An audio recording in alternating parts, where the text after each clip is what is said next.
Chapter 614. Expose the true face of the almighty Superman, Chen Guang. Discuss how a vulgar, violent, uncultured, and lacking in public morality quickly became popular on the internet. Behind the impetuous economy of the internet celebrity hides a team of hype without a bottom line. Interview Chen Guang's classmates at Gokyo University. What kind of person is Chen Guang? Skipping classes, fighting, hitting classmates, hitting teachers, and playing with girls' feelings. This kind of person is your almighty brother. Rich second-generation Chen Guang's so-called grassroots counterattack road. Local tycoons do black-hearted business, causing more than 100 people to suffer food poisoning. Now he is still at large.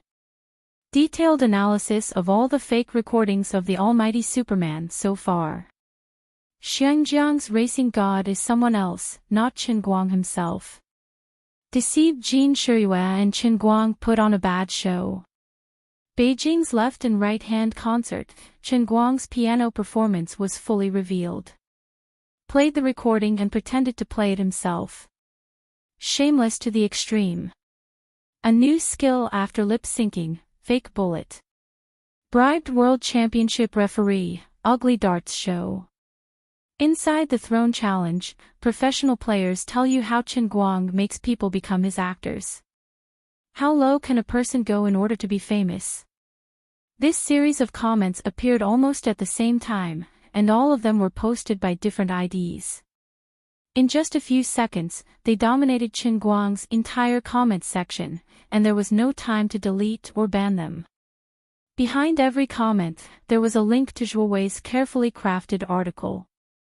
On the other side, Enchanting, who was fiddling with her laptop, was so angry that she slammed the table. Nonsense. These bastards. Chen Guang turned his head and found that she was browsing the portal website. In just a short while, the same news appeared on many portal websites. Although it was not in bold and red headlines, the negative reports that appeared swept the front page of the portal website like a tsunami. It was impossible not to see it. The scene suddenly became a little ridiculous. The headline in bold and red was the announcement of the establishment of Tianguang Agency. Inside was the company's vision carefully crafted by the company's clerk. In the future, they would definitely contribute better content and IP to everyone. But under the headlines were a bunch of groundless scandals. Zhuo Wei, who had dominated the gossip and Vanity Fair for more than a decade, was always aggressive when he made his move. Apart from that, on the Weibo platform, he refreshed it slightly and instantly saw a lot of VIPs and well-known media reposting and commenting on these scandals. Even if he did not follow these people, it did not matter. Zhuo Wei had obviously spent money to buy topics. As long as it was reposted, it would become a trending topic and appear in the Weibo of those he did not follow. This was a sudden, organized, premeditated, and all-out attack on him. Chen Guang leaned back in his chair. This grandson is really daring. I'm going to kill them now. He's slandering you without any foundation. This is too much. Enchanting slammed the table and stood up abruptly. Chen Guang did not stop her. He just sat in his chair and stared at her. It was enough to persuade her once. If she wanted to go, it was her own decision. He could not stop her. Enchanting had always thought of herself as a strong-willed person. After all, in the Thousand Despair sect, she had always been the grand senior sister who was second only to her master. However, after looking at him for a while, she felt a little diffident and did not dare to look into his eyes. She did not know what was wrong with her. Why should she be afraid of him? He can't beat me at all. But in the end, she still sat down, feeling wronged. I won't go. Don't look at me like that. I'm scared. Chen Guang walked up to her. That's right. That's a good girl. Don't worry. What's fake can't be real. His scandals may seem impressive, but they can't stand up to scrutiny. I won't just sit back and do nothing. But at this point, he can do whatever he wants. It doesn't matter. Just like I said, it doesn't matter if it's positive or negative. The more he slanders now, the more obvious the positive effect will be when we refute his scandals one by one.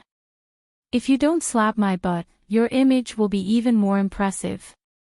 Oh my, that's strange. Little Enchanting, there seems to be a magnet on your butt. My hand is being sucked in. I can't control it at all. Although he did not seem to care, it only lasted for a short while. After many people read the news, the style of the comments under Chen Guang's Weibo changed. The die-hard fans who had been following him were not so easily affected, but the average fans, or those who were in between passers-by and fans, were shaken. They began to post questions on Weibo, asking others if it was true.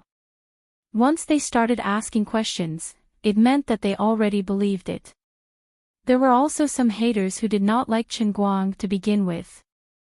At this moment, they went wild and shared all kinds of comments. The two sides were arguing fiercely under his Weibo. I didn't expect Brother All-Rounder to be such a person. Fan turned to Road. Road turned to anti-fan. Anti-fan. I can't turn anymore. Anyway, I told you guys long ago that this person is unreliable. He relies on hype and women. I really don't know what you guys are thinking. How can a fan of him be as good as he makes himself out to be? Upstairs, calm down. Listen to me. Don't get agitated. Shout with me. Trash all-rounder, give me back my goddess. Give me back my youth. Today was really a wild day. The newly established Tianguang agency had no way to fight back. It was not that they did not have the money to do these things, but they did not have the manpower. The most reliable person, Yu Hong, was still recuperating at home. However, it was estimated that he would get a call soon. But Chen Guang couldn't possibly let Yu Hong take care of this matter after losing so much blood today. After all, Zhuo Wei's little trick wasn't enough to make Chen Guang's sky collapse, so there was no need for Yu Hong to risk his life. After a while, the phone calls came in one after another. First was Tang Ying. Chen Guang spent about 30 seconds to calm her down. His exact words were as follows: every single point that they defame me, I'm not afraid of the shadow. Don't panic. Wait for them to make a fuss, then we'll slowly deal with them one by one. Then, Jin Shiyue and Jiang Yage called together. They asked him if he wanted them to use their influence to help him clarify the matter. Chen Guang also told them not to act rashly. At this time, if the two of them clarified the matter first, it would only make them look like they were hiding something. Wu Tong did not dare to ask too much. Presumably, Chen Guang's words had already been conveyed to her through Tang Ying. His little sister, Fan Lingshan, who had not seen him for a long time, wanted to rush back from school. She was worried that the online scandals would make Chen Guang angry, so she wanted to be by his side when he was down. In the end, Chen Guang casually told his little sister not to worry and to stay at school to study. A senior student should act like a senior student. Moreover, he was restudying after throwing away his studies for a year. Even if the sky fell, he would be able to support it. Don't worry for nothing. Lu Fei also called and asked Chen Guang if he needed her to ask the public relations team of Lu Chemical for help. However, Chen Guang rejected her suggestion. This was his own matter. Lu Fei wanted to help out, but there was really no need to pull her family's company's team out. Besides, Lu Chemical was good at public relations, such as pollution, and not entertainment news. It didn't seem very professional. The conversation between the two was as follows. Listen to me, our Lu Chemical's public relations is really super strong. Black can also be turned into white, stinky gutters can be blown into pure water. Your little thing can be done in minutes. Don't worry, let me try first. I owe you too much, and it's not easy to pay back your family. Wait, what did you just say? Stinky gutters can be blown into pure water. This kind of words in front of me, who is studying environmental protection and is determined to live a good life. Are you really a man? Bah. You can be smug. Goodbye. If you really can't handle it, remember to call me. Lu Fei slammed down the phone. When Chen Guang finally finished the phone call and settled down, it was about 10 o'clock. The quarrel under his Weibo had not stopped. The basket of scandals thrown out by Zhuo Wei and his 8 weekly was still fermenting and continuing to erupt. Under Weibo, more and more people turned to hate, and even many fans who unfollowed him appeared. Chen Guang snorted disdainfully at those foolish people who were easily deceived. In fact, there were already technical geek fans who helped to explain and clarify on his Weibo, but under the attack of the internet water army and some real haters, these technical geek fans' defense and evidence were a little weak and powerless. No matter what they said, it would be quickly suppressed by the haters and water army. Xan Qin was more distressed than Chen Guang himself. Now her National Darts League was tied to Chen Guang, and Chen Guang's reputation was damaged, which would inevitably lead to the decline of the influence of the National Darts League. She was also anxious. With a depressed mood, Xan Qin walked to the window and looked up at the sky, feeling quite helpless. Suddenly, her eyes flashed, and then she sat back in the chair quietly, turned to Chen Guang and said, "Someone in the opposite building is taking pictures of us. It should be with a high-powered telescope. F***CK, Zhua is a professional. He found our place so quickly." Chen Guang finally had a new understanding of Zhuo Wei's efficiency. Sure enough, hearing about him was not as good as meeting him in person. The title of China's #1 paparazzi was not for nothing. He's a little bold. He even took pictures of my house. Chen Guang narrowed his eyes again. Recently, he had read a lot of novels, and it was said that powerful people would squint their eyes when they were angry. He heard that there was a mysterious domineering aura. He tried it a few times today, and the effect was good. What do we do now? Xan Qin asked. Chen Guang squeezed a smile on his face and stretched. We've been busy all day. Let's go out for some barbecue. Xan Qin understood and said, I kind of want to eat meat. They changed their shoes, opened the door, and went downstairs.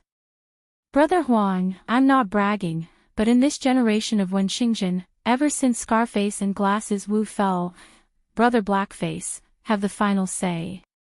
Who is the person you guys are watching? Why are you acting so mysterious? In the room, a burly, dark-faced man wearing a black singlet was sitting on the sofa with his legs crossed. He was happily gnawing on a chicken drumstick in his hand. This person, whom he addressed as Brother Huang, was Zhuo Wei's right-hand man. Within 8 weekly, he was known as Mad Dog Huang. Mad Dog Huang had a few strengths. He could fight, squat, slap, and run when he was discovered. If he could not run, he would turn back and fight. Ordinary bodyguards were no match for him. In recent years, Zhuo Wei rarely went out personally, and Mad Dog Huang was one of the most troublesome paparazzi in the industry. Other than Mad Dog Huang and Brother Blackface, there were another 11 or 12 people in the room. 2 of them were employees of 8 Weekly, and the remaining 9 were Wenxingzhen's local tyrants.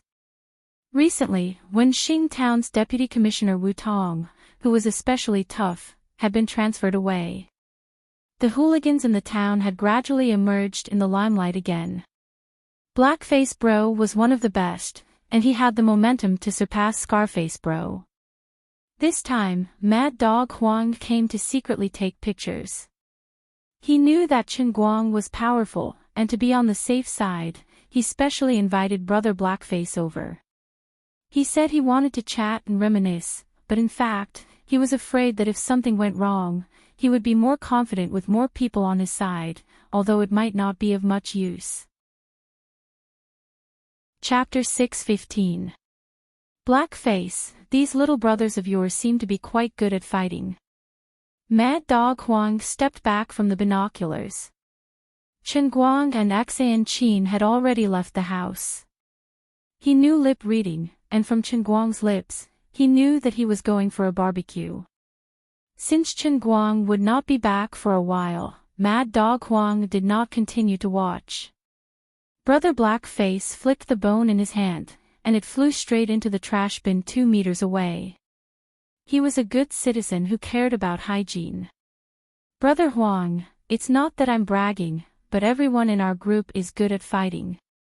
With our status in town, who would dare to disrespect us? Status in the Jianghu is fought for with one's fists, not with one's mouth. That's good. As long as you can fight. When I'm done with these few days, I'll give Brother Blackface a 30,000 yuan red packet for you guys to buy cigarettes. Brother Blackface grinned. Brother Huang, you're a good friend. It's my pleasure. The 8 weekly employee who was in charge of the internet came over. Boss, the internet here doesn't seem to be very good. The video just now won't be uploaded anytime soon. Mad Dog Huang waved his hand nonchalantly. It's fine. Let's film first. You can drive it back to the company when it's done. He sat down and fiddled with the equipment.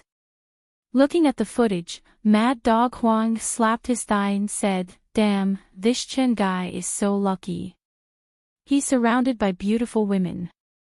Let's not talk about his celebrity girlfriend. Even the vice president of Tianguang Company that our boss took a picture of today is also very beautiful. That little girl is also so pink and tender. Why does she follow him all the time? It's really infuriating to compare with others." He saw Chen Guang intentionally or unintentionally slapping Enchanting's butt, and he was extremely jealous. Rich people know how to have fun.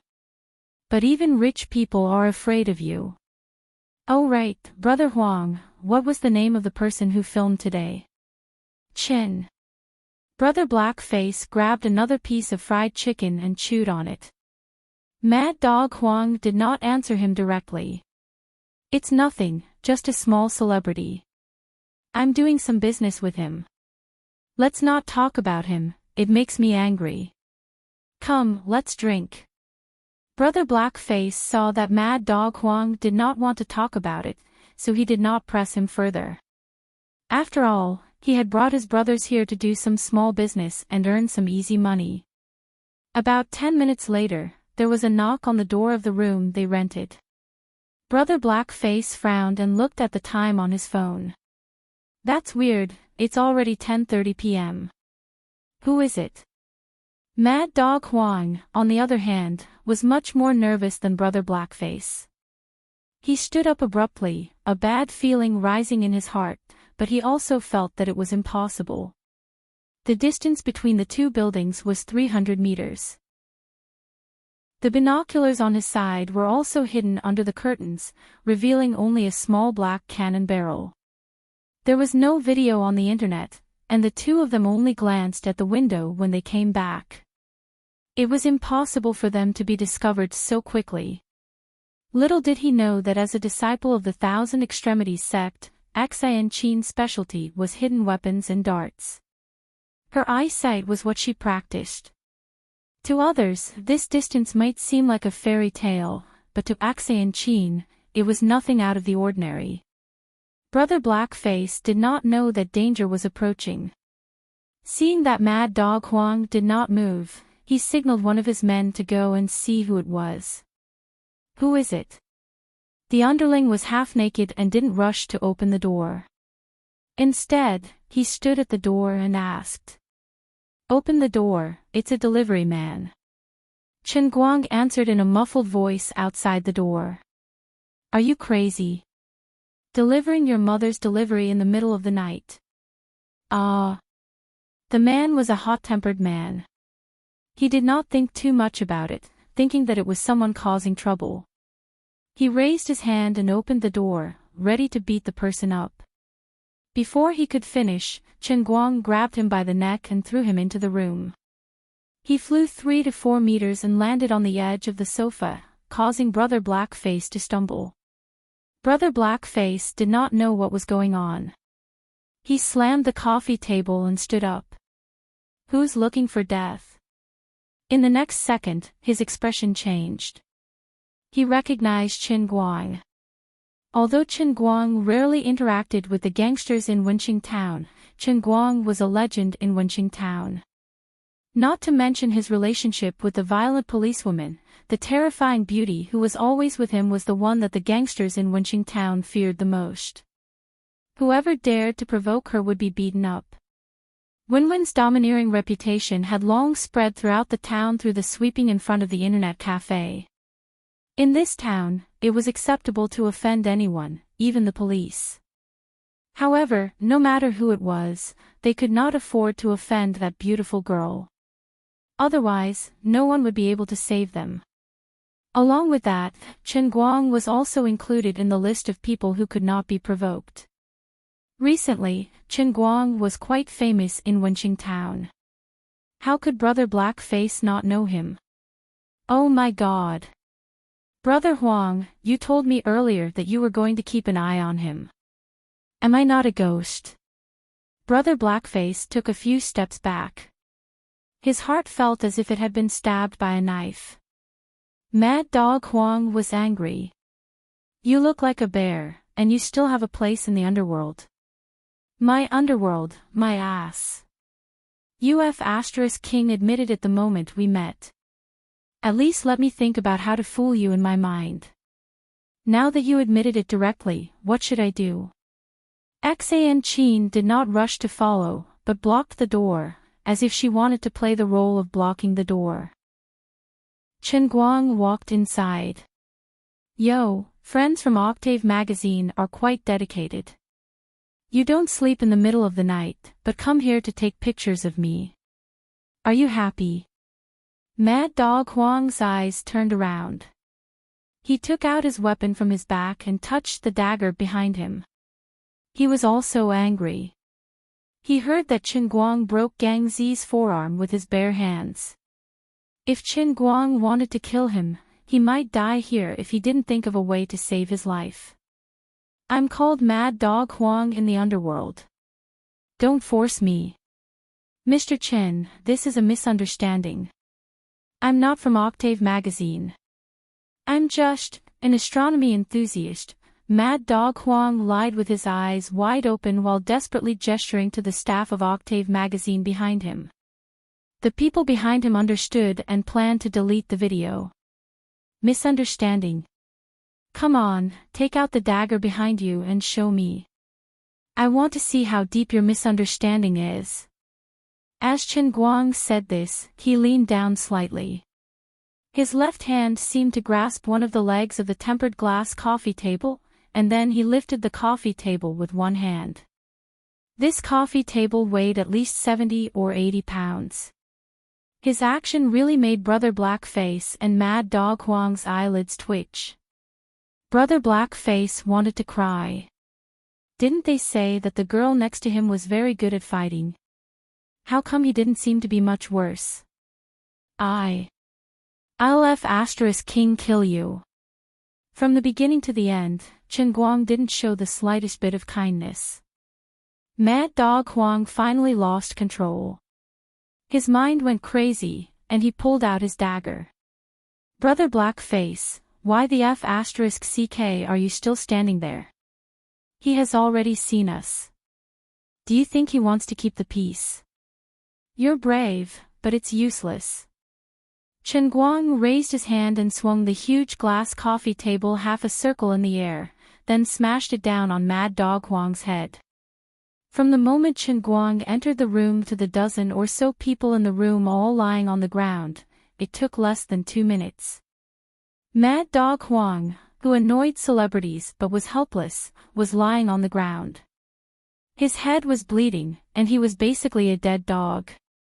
Fortunately, Chen Guang had a sense of propriety.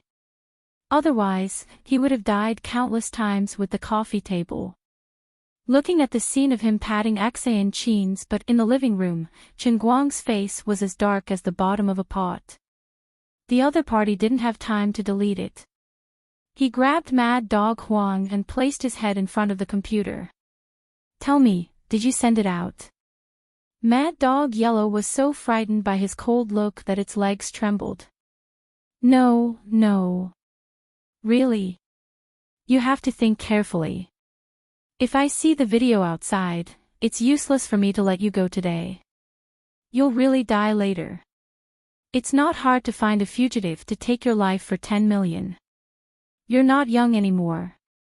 You should have a family. Although it's good to earn money, you need to be alive to spend it, right? As Chen Guang spoke, he took out all the electronic devices on them and crushed them in his hands.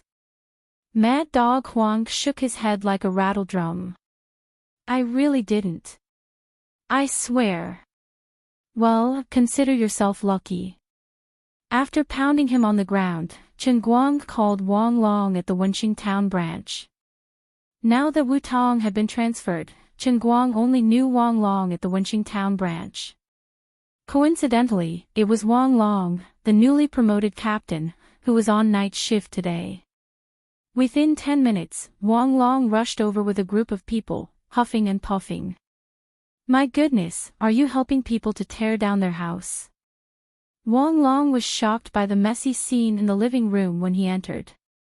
He saw Brother Blackface and his men curled up in the corner with only their underwear left. "Yo, Brother Blackface, why are you here too? What a coincidence." Brother Blackface looked like he was about to cry. "Captain Wang, it's a bit of a coincidence. Brother Wang, this group of people gathered here to take pictures of me. When I came to reason with them, they even threatened me. They almost beat me to death. You have to redress my grievances." Chen Guang pulled Wang Long to redress his grievances. A group of people stared at him with wide eyes. Even Wang Long could not stand his shamelessness. *CK, it was clearly these people on the ground who were beaten to the point of being unable to take care of themselves. "You are so thick-skinned. Your ability to lie with your eyes open is something I can never learn even in 8 lifetimes." Mad Dog Huang and Brother Blackface wanted to cry but had no tears. "Brother, where did you learn this ability to make false accusations? Does your master still accept disciples? I feel like I can use it for the rest of my life if I learn some bits and pieces." Yes, detention, all of you. Brother Blackface has received a lot of complaints recently. It's time to deal with him. Kid, just blame it on your bad luck. Didn't Scarface and Glasses Wu fall into the hands of Chen Guang? You guys are not the first batch. I really hope you guys are the last. After a while, this group of people was taken away by Wang Long. Wang Long said that he would detain them. Secretly taking pictures of private matters was against the law. Wang Long patted his chest and promised. Anyway, it was within the terms of the contract. He would definitely not give them a light sentence. What? Xiao Huang has been arrested. Administrative detention for a month. Does it have to be so serious? Xiao Huang is quite reliable. It hasn't even been 2 hours. What the hell happened? In the headquarters of 8 Weekly, Zhuo Wei, who was waiting for Mad Dog Huang's good news, did not get it. Instead, he got bad news. Chapter 616. Boss, I don't know either. I heard from Brother Huang and the lawyer that he was filming in his room when Chen Guang came knocking on his door out of nowhere. He was almost beaten to death. Damn it. What the hell? Zhuo Wei slammed the phone. He was furious. He had finally heard from the higher-ups in Beijing that they had no intention of getting involved in this matter. He had sent out his top men immediately, but they had failed miserably. "Boss, are we still going to continue?" His confidant came up to him and asked cautiously. Shuo Wei glared at him. "Nonsense. We have already suffered such a huge loss. Xiao Huang is also involved. How can we stop? Won't I suffer a double loss? How am I going to survive in the entertainment industry in the future? What will others think of me? Will I still be working for the weekly magazine? F*CK. Continue to write for me. Continue to gather information for me. I will look for Boss Lu to bail him out. I don't believe that Chen Guang can be more powerful than me. He has only been in the 5 capitals for a few years." On the other hand, Chen Guang was also puzzled about something. A few days ago, when he organized the King's Challenge, Jin Shuyue had told him that the elders wanted him to do something big. That was how Tang Xiaokai came to invest in Tianguang Brokerage. Now that the company was on the rise, Shuo Wei's reputation had been tarnished beyond recognition. Although the incident happened at 9 p.m., and the elders were probably asleep by now, it had already been more than 2 hours. With the importance the elders placed on this matter, they should have heard about it by now, right? It couldn't be that all the elders had gone to bed, right? Especially old Master Jin. Why hadn't he done anything yet? Since Jin Shuyue had asked him on the phone, old Master Jin should know everything. He looked at the clock on the wall. It was already past 11 p.m. He told Jin Shuyue to go to bed by herself and return to his room. He didn't want to disturb Jin Shuyue's sleep and called her. "Jin Shuyue, what do your grandfathers think about this matter? Do they already know?" Chen Guang asked with some pain in his heart. He was quite unhappy. After all, he was the director of the Guangdong General Administration, and now he had to jump out from the shadows to run such a big company and stand in the eye of the storm. Now that he was being slandered so badly, you should at least say something so that I can decide what to do next, right? Either you give me more support from the public and give me more power so that I can enjoy the feeling of being a pair of invisible hands behind the scenes controlling everything in the online world, or you can arrange for someone important enough to greet the reckless Shuo Wei and tell him to kneel or scram when he needs to kneel or scram when he needs to. You guys are so comfortable, leaving everything to me and not caring about your own matters. You guys shouldn't be like this, old men. Jin Shuyue didn't seem to be asleep yet. "I'm in Grandpa's study." I just pleaded with him. "Sigh, forget it. You can talk to him yourself." "Hey, don't." Before Chen Guang could finish his words, old Master Jin's voice came from the other side. "What do you mean don't? Do you not want to talk to me?" Chen Guang rolled his eyes. "Isn't this nonsense? I just want to slowly fade away from this matter with Jin Shuyue. Who wants to chat with you? I'm really afraid that you will like me more and more. Old man is really glad that you know your limits. But I'm embarrassed to tell you that I've actually lived more than 100 years longer than you. It's also very difficult for me to hear you keep calling me brat. It's also because I'm young. If it were someone else, they would have scolded you for being impolite. How can I? I'm just afraid of disturbing your sleep. Therefore, it's natural to say things that don't mean what you mean." Although in his heart, Chen Guang was almost ridiculing old Master Jin as a little brat, he immediately spouted nonsense. No. I'm not disturbing you at all. I'm very happy now. You've done a good job, young man. A few of us were praising you on the conference call just now. Ha! You can praise me too. How random is your selection criteria? I've almost been slandered as an African, okay? But this is the effect we want. You're amazing. It's fine when you don't do anything, but when you do, it's a big commotion. You've just opened your company, and you've already caused such a big commotion. It's quite good. You call this good? Of course. If it's a white cat or a black cat, it's a good cat if it's eye-catching. In a few days, the military exercise will start. You've attracted everyone's attention now. The effect is very good. But what about my reputation? It's not a problem. It'll be fine after a while. Besides, we don't expect you to make money. You can do whatever you want. I'm just afraid of affecting Shirue. It's not a problem. Those who achieve great things don't bother about trifles. We know what kind of person you are. Let the people outside make a fuss. If it really doesn't work, you can wait for the people on the internet to forget about it, or wait for us to deal with it. We'll help you deal with those clowns, and then it won't be difficult to clear your name. There's no hurry now. Alright, that's all. I'm a little sleepy. You should rest early too. Chen Guang hung up the phone bitterly. He understood in his heart that this group of old men was indeed unreliable. They clearly had no intention of interfering. To be honest, I've been so calm before. Isn't it because I'm counting on you guys to back me up? Now, you're quitting faster than me.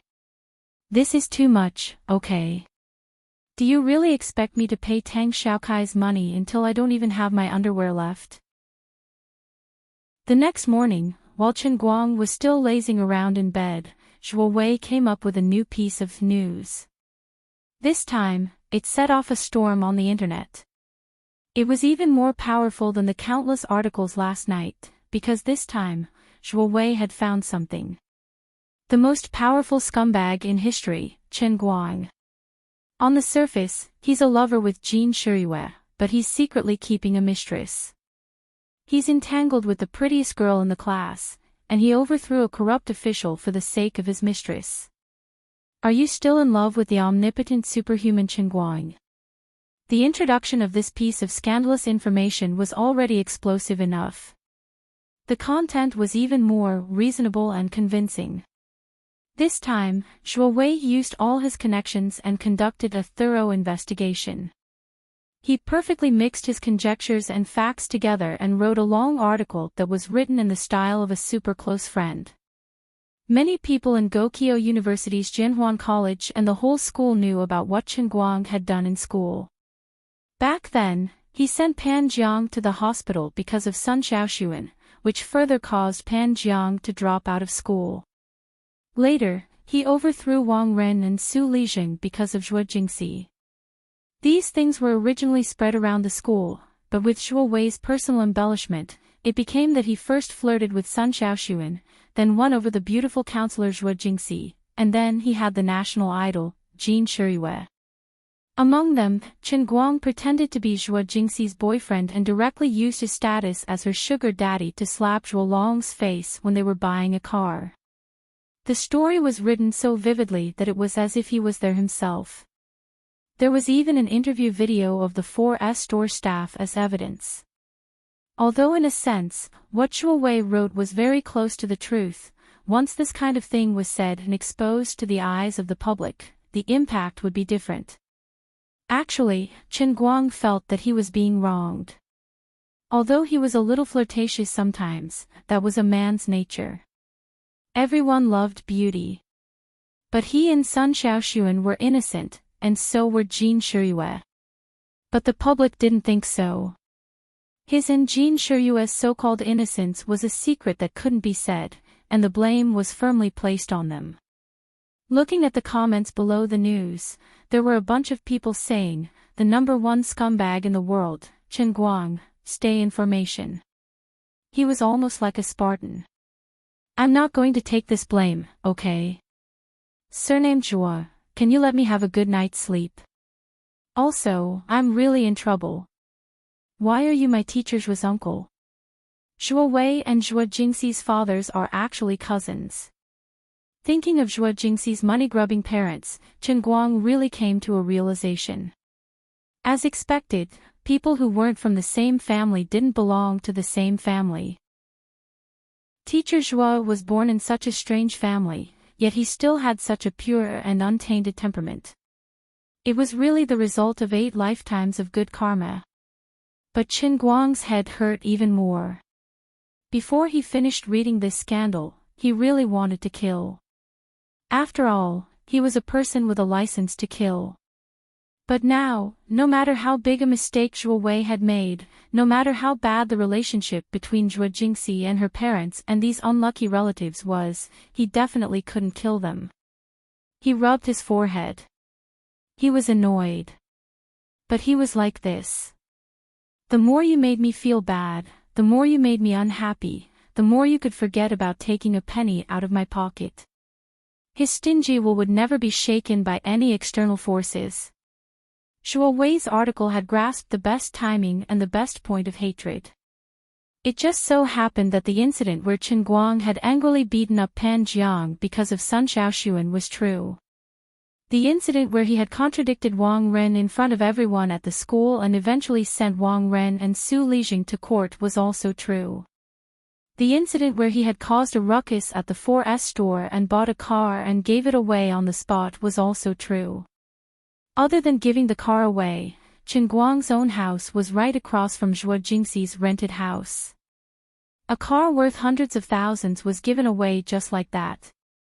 Now that they were living across from each other, no one would believe it if they said that Qin Guang and Zhuo Jingxi had nothing to do with each other.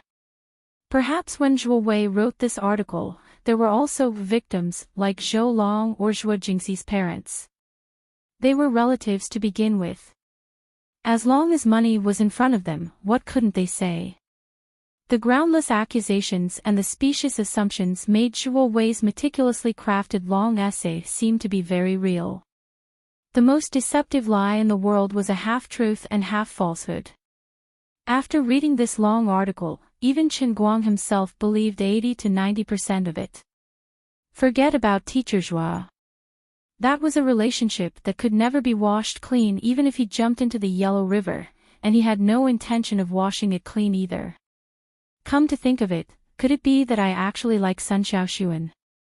Qin Guang smacked his lips. As the saying goes, one must fly into a rage for a beauty. If I didn't like her, I wouldn't have been so angry when I beat up Pan Jiang, right? Is it just that I've been avoiding it, or perhaps I don't want to admit it? Sun Xiaoxuan's innocence, and cuteness were so clear. Her sweet and delicate appearance was so lovely. How could Qin Guang not understand her feelings at all? But sometimes, understanding didn't mean that one could accept it with a clear conscience. She was such an innocent and cute girl. Who could bear to reject her? But Qin Guang knew what kind of person he was. Even if he couldn't bear to reject her, he couldn't bear to hurt Sun Xiaoxuan even more. Unknowingly, the matter with Sun Xiaoxuan had been delayed until now. Now that it was summer vacation, Sun Xiaoxuan was abroad, and Qin Guang was rambling all day long. He seemed to have almost forgotten about it. But when he wrote such a long article for Zhuo Wei today, it was hard to say how others would view it. On the contrary, it awakened the hidden feelings in Qin Guang's heart. Chapter 617. After the long article was written, it once again caused an uproar on the internet, especially when it completely separated Jin Shiyue's fans from Qin Guang's own fans. Who would want to see their idol being deceived by a scumbag? Under his own Weibo, Qin Guang once again witnessed the breadth and depth of Chinese. Other than those who kept in line, there were all kinds of nasty words. Even though he had been through a lot, he was still fuming with anger. He wanted to raise his hand and summon a nuclear bomb from the sky to destroy those who were scolding him the loudest. However, Qin Guang could not stay in front of the computer and read the comments. Instead, he prepared to drive to the city. At 2:00 in the afternoon, Tianguang Brokerage officially recruited all kinds of staff at their company's office. As the chairman and self-proclaimed CEO, Qin Guang had to personally attend the interview. Especially according to Axian, the person planted by the higher-ups had already made his way out of the company in the morning and mixed into the long queue of interviewees. "Little Axian, let's go," Chen Guang asked before leaving. Axian had been sitting in front of the computer and did not even lift her head. "You go. I have nothing to do today, so I won't be going." "Huh? Then what are you going to do?" Chen Guang asked curiously. Axian clenched her teeth and squeezed the mouse. "I don't care what this person says about you. Violent, fickle, I don't care. He's not wrong, but he can't say that you won the world championship because of shady dealings. If people really believe that, how am I going to run the National League? I'm counting on you to boost my popularity. Isn't he undermining me? You don't care, right? Then I'll help you. Don't stop me. Then you can't go out. I know, I'm in this room. I'm looking for someone. I can't let him slander you so easily." "Right, I don't know the person sent by the higher-ups. How am I going to tell?" Axian waved her hand indifferently. "I heard from the higher-ups that you definitely know them." "Definitely." Chen Guang was puzzled. "Why are you talking so much nonsense? You'll understand once you get there." After arriving at the place, Chen Guang walked through the densely packed crowd. Along the way, be it the various department heads of Tianguang brokerage who were in charge of maintaining order or the interviewees who were queuing up, they all looked up and greeted him respectfully as Chief Chin and Mr. Chin. No matter how noisy the internet was, there were still quite a number of people coming for interviews. After all, they all knew that this startup company had a huge investment of 130 million yuan. Now was the time when people had more money than they could spend. The earlier they got into this company, the earlier they could stand their ground, and in the future, they might even become a founding father. What if the other party got angry because of the black material? The icing on the cake is as light as a feather, but providing timely help is heavier than Mount Tai, okay? Of course, although there were many interviewees, talented people were still a scarce resource. Most of the truly capable middle and upper management personnel were currently in a wait-and-see attitude towards Tianguang brokerage. Fortunately, Tang Xiaokai had already anticipated this situation. Although only Yu Hong could be regarded as a core general in Tang Jia Foundation, the rest of the company's senior management personnel were also well-behaved and completely sufficient. According to Chen Guang's business theory of learning and selling on the spot, top talents were full of creativity, such as the old man himself. High-end talents had subjective initiative, such as Yu Hong or Axian.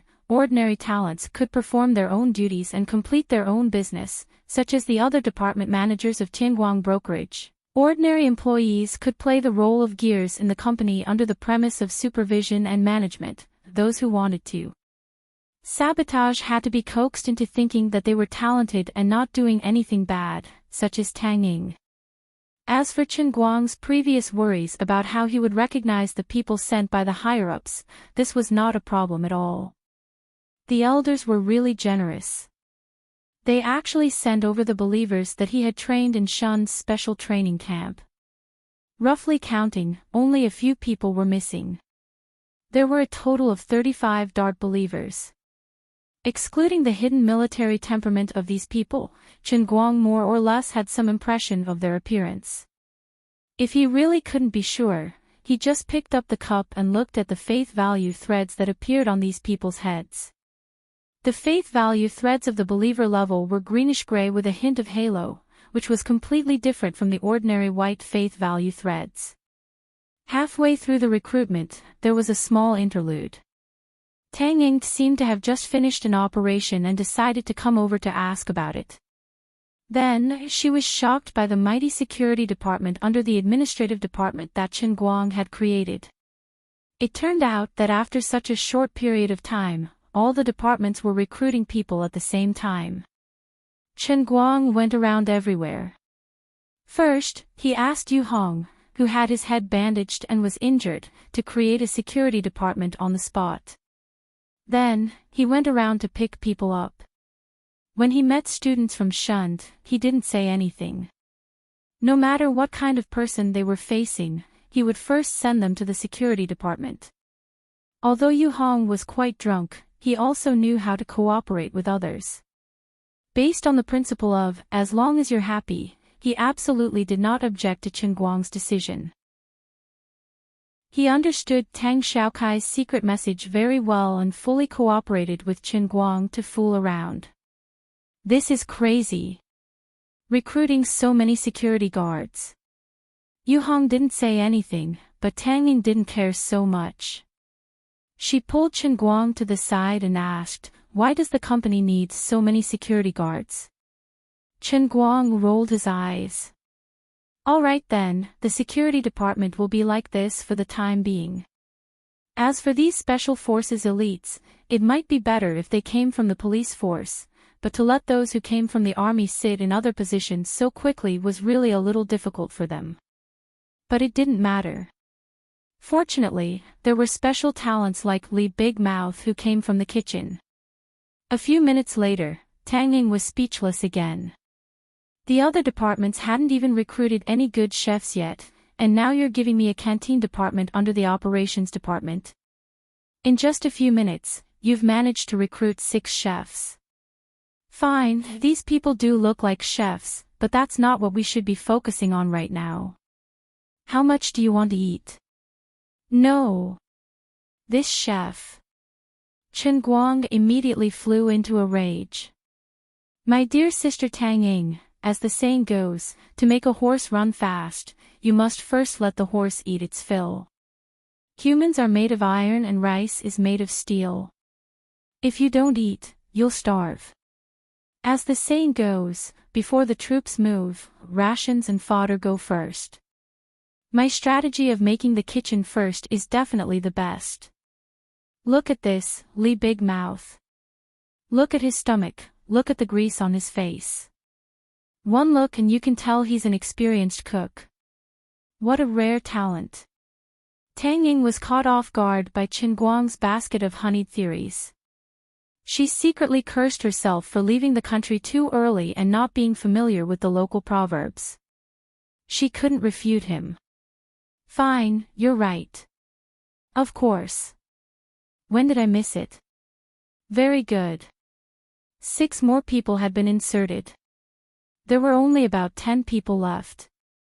Chen Guang secretly shrugged his shoulders. Sister Tang Ying is really weak. You want to stop me from squandering in this state? Please go back and practice the 3 skills of a miser before coming out to fight with me. You're so weak now. Chu Hanji was quite proud of himself. Early in the morning, when the other brothers gathered to discuss the details of the interview, he quietly put his registration order at the back of the queue. At that time, everyone was in high spirits. One said he wanted to enter the marketing department, another said he wanted to be in charge of administration, and there was even someone who said he was a talent and could be promoted to manager at any time. Chu Hanji only wanted to say, "Brothers, you should take a piss and look at yourself. I asked you to type with 1 finger, and you still want to be in charge of administration. We are all people who talk with our fists. Chief Instructor Chen's company is also doing business. Although we are definitely going to enter the company, we should at least find some positions that we can do." But no matter what, Chu Hanji's cold water couldn't extinguish the enthusiasm of the brothers. Everyone even secretly compared to see who would enter the best department and be the most useful. As Secretary Chu's nephew, although Chu Hanji was also a soldier, he was much more familiar with such things. He knew that with the capabilities of this group of brothers, regardless of whether they applied for the administrative department or the marketing department, they would ultimately not be able to escape the fate of protecting the security department. There were only a few brothers from the police system, and now they had barely managed to sneak into the marketing department and the administrative department. There was also a talented police colleague who actually taught himself accounting and had AF*King certificate. Currently, he was looking down on everyone in the finance department. His poor and arrogant look was infuriating. Chu Hanji and a group of brothers who were still waiting for the interview secretly rolled their eyes. Believe it or not, we will fight for the position of deputy manager for you to see. Chu Hanji really felt that he had a chance. First of all, the security department was obviously full, and he would not be a security guard. Secondly, he didn't have the ability to be a chef, and he couldn't go to the cafeteria like Li Dazue. Thirdly, he deliberately fell behind. Wasn't that waiting for those honest men in front of him to fill up these unreliable positions? Moreover, Uncle said that he mentioned me in front of Chief Instructor Chin. Later, when I say my name, Chief Instructor will definitely remember me. I am Secretary Chu's nephew. Although it is shameful to be a backdoor entrant, Chief Instructor should at least give me the position of deputy manager for the sake of my uncle. Therefore, with such a thought, Chu Hanji sat in front of the interviewer. He applied for the marketing department. He felt that in terms of being a marketing specialist, he really had some unique advantages that other brothers couldn't compare with. Chu Hanji. This name is quite good. Young man, you are quite refreshing. Where did you work before? The person in charge of interviewing him was the marketing manager of Tianguang Agency, a middle-aged man who looked quite amiable. On the other side, Chen Guang had already smelled the scent and came to this side of the table. He stood beside the interviewer's table and picked up his interview materials under Chu Hanji's expectant gaze. Hello, Chief Chin. Hello, manager. I used to do some international relations overseas. I know English. That's right, this was Chu Hanji's trump card. On the other side, Chen Guang looked down at his name, and his eyes really lit up. Chu Hanji was secretly delighted. I heard that Chief Instructor's English is quite good, and he must be like me. This time, I will definitely be the deputy manager. Suddenly, Chen Guang slapped his forehead. Oh yes, the operations department still needs a cleaning department. The entire floor is ours. This cleaning task is very heavy. The marketing manager and the operations manager sitting at a table not far away were stunned at first, and then they agreed in unison. Chief Chen is right. We don't need to outsource the cleaning work. We need to set up a special cleaning department. Chen Guang nodded. The two brothers were really cooperative. Then it settled. Chu Hanji, you can come to the cleaning department. I have high hopes for you. Damn, Chief Instructor, this is different from the script that I thought of. Chapter 618. Chu Hanji's face turned green. I know English. Don't do this to me. I don't want to sweep the floor. His mind started to picture himself wearing a cleaner's uniform, holding a broom and swaying in the corridor. He shivered. It's so scary. Chief Instructor, to be honest, I am serious. I, Chu Hanji, am not only a noble prince in Shun Special Training Camp, but I am also a little famous internationally. Don't change the gun in my hand to a broom, don't change my special combat uniform to a cleaner's uniform. How am I going to face people in the future? Blinking his eyes, Chu Hanji looked at Chen Guang. Chief Instructor, can you see how panicked I'm looking at you? Chen Guang and Chu Hanji looked at each other for 3 seconds. Wow, not bad, young man. Why are you so happy? I like your big bright eyes. One look and I know you are a good young man who understands me. No wonder you are my believer. Then Chen Guang gave Chu Hanji a thumbs up and patted his shoulder.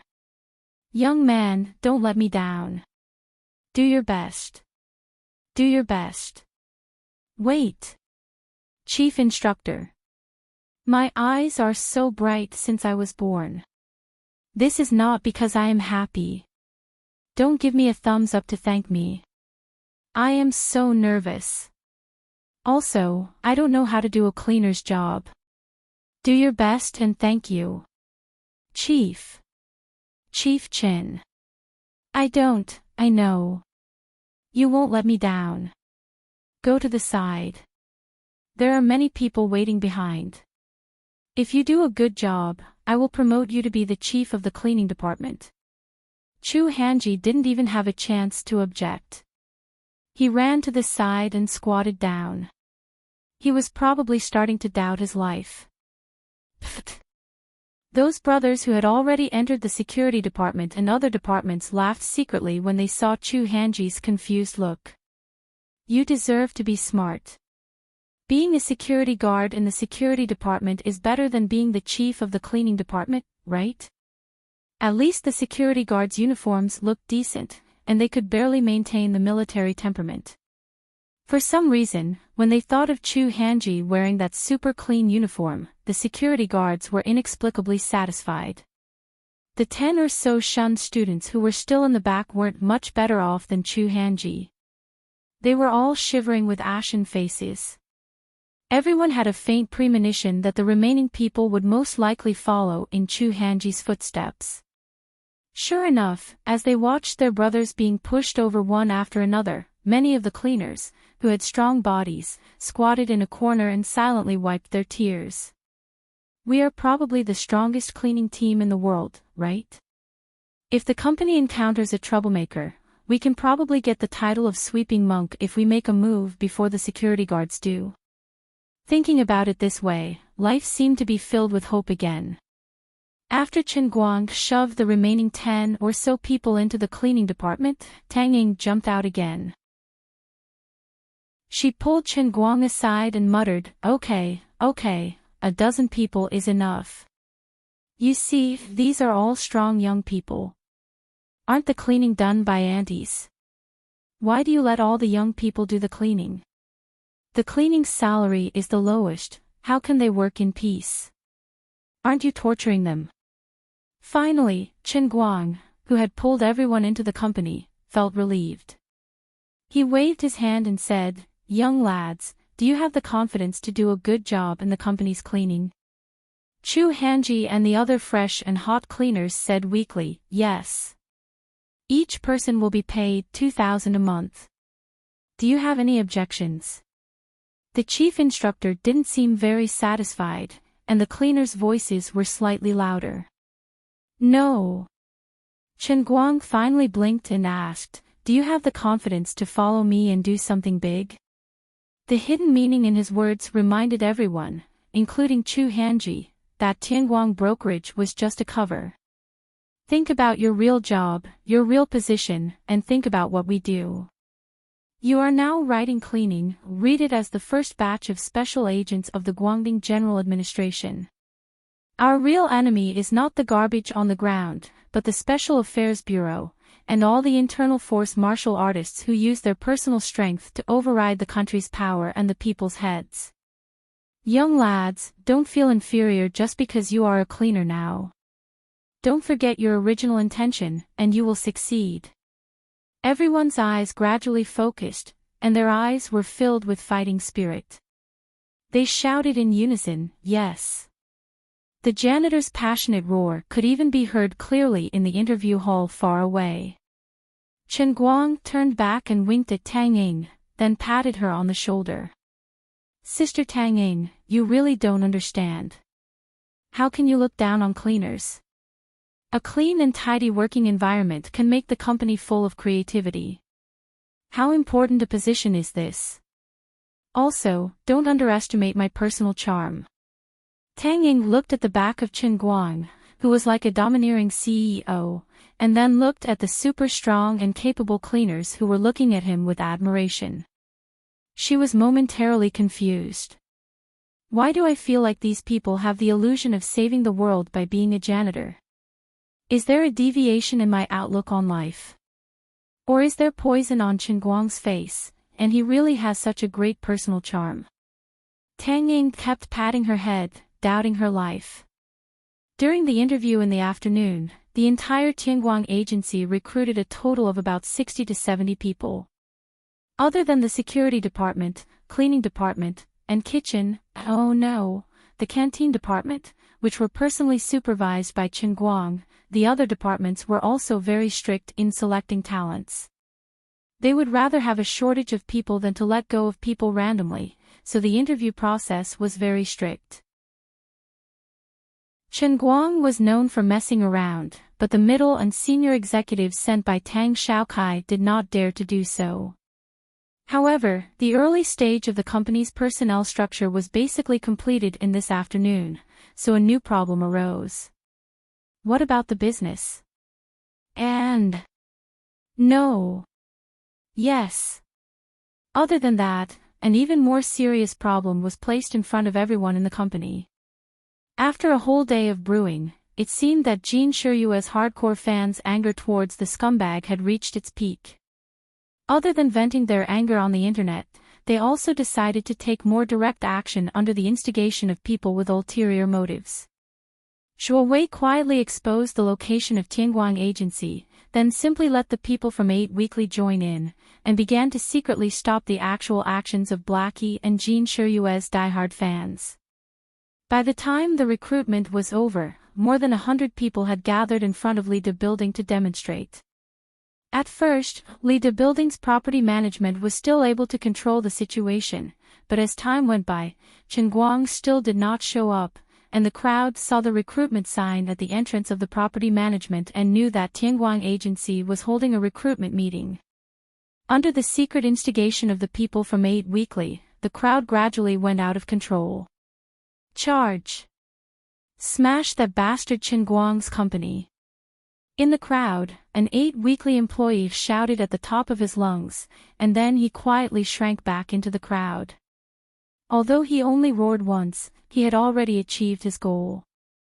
Smash this stupid company of his. This liar. Scumbag, give me back my goddess. Boycott this liar who relies on special effects to make a name for himself. Boycott Chen Guang. Chen Guang, come down. You have to give us, the loyal fans who have loved Jin Shiryue for more than a decade, an explanation. Ha! Goddess Shiryue debuted more than a decade ago. Why do I remember that it's her 10th anniversary this year? Bah! Don't care about these details. In any case, Chen Guang is a scumbag. That's true. Hey, you guys are so well prepared. You even have a banner. Of course, our goddess's support group never fights a battle unprepared. Brother, is your support group still looking for people? Do you think I have a future? Can you train me? Sure, you pay the membership fee of 5,000 first. So expensive. What do you know? This money doesn't belong to us, it's for the activities we often organize. For example, Goddess Shiryue and Goddess Grace are holding a concert in Danghai. Our support group is going to go there from Wujing. Do you need to buy plane tickets? Do you need to stay? You think it's expensive? We're not earning your money. Are you a fan of Goddess Shiryue or not? That's true. I'll transfer the money to you now. From now on, we're on the same side, good brother. This guy from Gossip Weekly didn't forget to make money. He was quite professional. The excited crowd immediately gathered. No one knew who was the first to step forward, but they raised their legs and rushed through the glass door of the Lida building. All the security guards of the building were already waiting at the door, but faced with the attack of these completely aroused fans, they were still a little overwhelmed. The security captain shouted into the walkie-talkie, "Boss, what do we do now? These people are all crazy. There are so many of them, we can't hold them off." "Hold them off even if you can't. If we just let them in, how can I explain it to young Master Tang? How are we going to rent Lida building?" The boss on the other side of the walkie-talkie was also a little overwhelmed. He regretted not telling Chen Guang the moment he realized something was wrong. He thought that after a long time, the crowd would realize that there was no effect and leave out of boredom. He didn't expect it to escalate. What did the boss say? The vice captain of the security team asked. The captain put the walkie-talkie into his trouser pocket. Nothing much. Follow me, hold them off. Stop fooling around. You're breaking the law. I've already called the police. Sister Tang-ing, the people we hired today are all pretty good. Walking with Tang-ing to the elevator, Chen Guang said cheerfully. He had successfully stuffed all his own people into the company. Today, he felt exceptionally satisfied. As for the resentful gazes of Chu Hanji and the other young men when they received the cleaning uniforms, Chen Guang thought that they were moved to tears. Did Chen Guang really not know what they were thinking? Of course not, he could see through them. But he didn't want his first batch of employees to complain to the leaders of the major departments because of their low business ability after staying in the company for 2 days. At that time, he wouldn't be able to fire them, but he also wouldn't be able to not fire them. The safest way was to arrange some easy jobs for them that didn't require much pay. Security, cleaning, canteen, these 3 treasures guaranteed that nothing would go wrong. Other than your 2 treasures and 1 candy, everything else is fine. Tang-ing rolled her eyes. You've given them nicknames so quickly. Instantly integrating into the team, our company's cohesiveness is great. Tang-ing was almost defeated by Chen Guang. Chapter 6:19. Both of them entered the elevator and went downstairs. Just as they were about to leave, the CEO of Lida Entertainment, who had finally caught up to them, stopped them at the elevator entrance and dragged them into the stairwell. Don't go out now. I was wondering why I couldn't get through to the both of you on the phone. You're in the elevator now. I'll get someone to fix the elevator signal later. Chen Guang and Tang-ing were confused. Why was he not letting them out of the door? Bro, are you going to throw us a welcome party? Can we make a reservation? I'm totally unprepared for your sudden attack. After listening to the CEO of Lida Entertainment's explanation, they realized that the commotion downstairs had been going on for almost half an hour. The other party couldn't take it anymore and hurriedly came to block the door to ask them for a solution. If they were to rush up to the door, they would probably have to tear down the office and start all over again. Damn it! Did they take the wrong medicine? Chen Guang gritted his teeth. I'll just pretend I didn't see how they scolded me on the internet, but now they're trying to tear down my company. Isn't that too much? Tang-ing was about to call the police when Chen Guang took out his phone. Didn't we just hire the security department?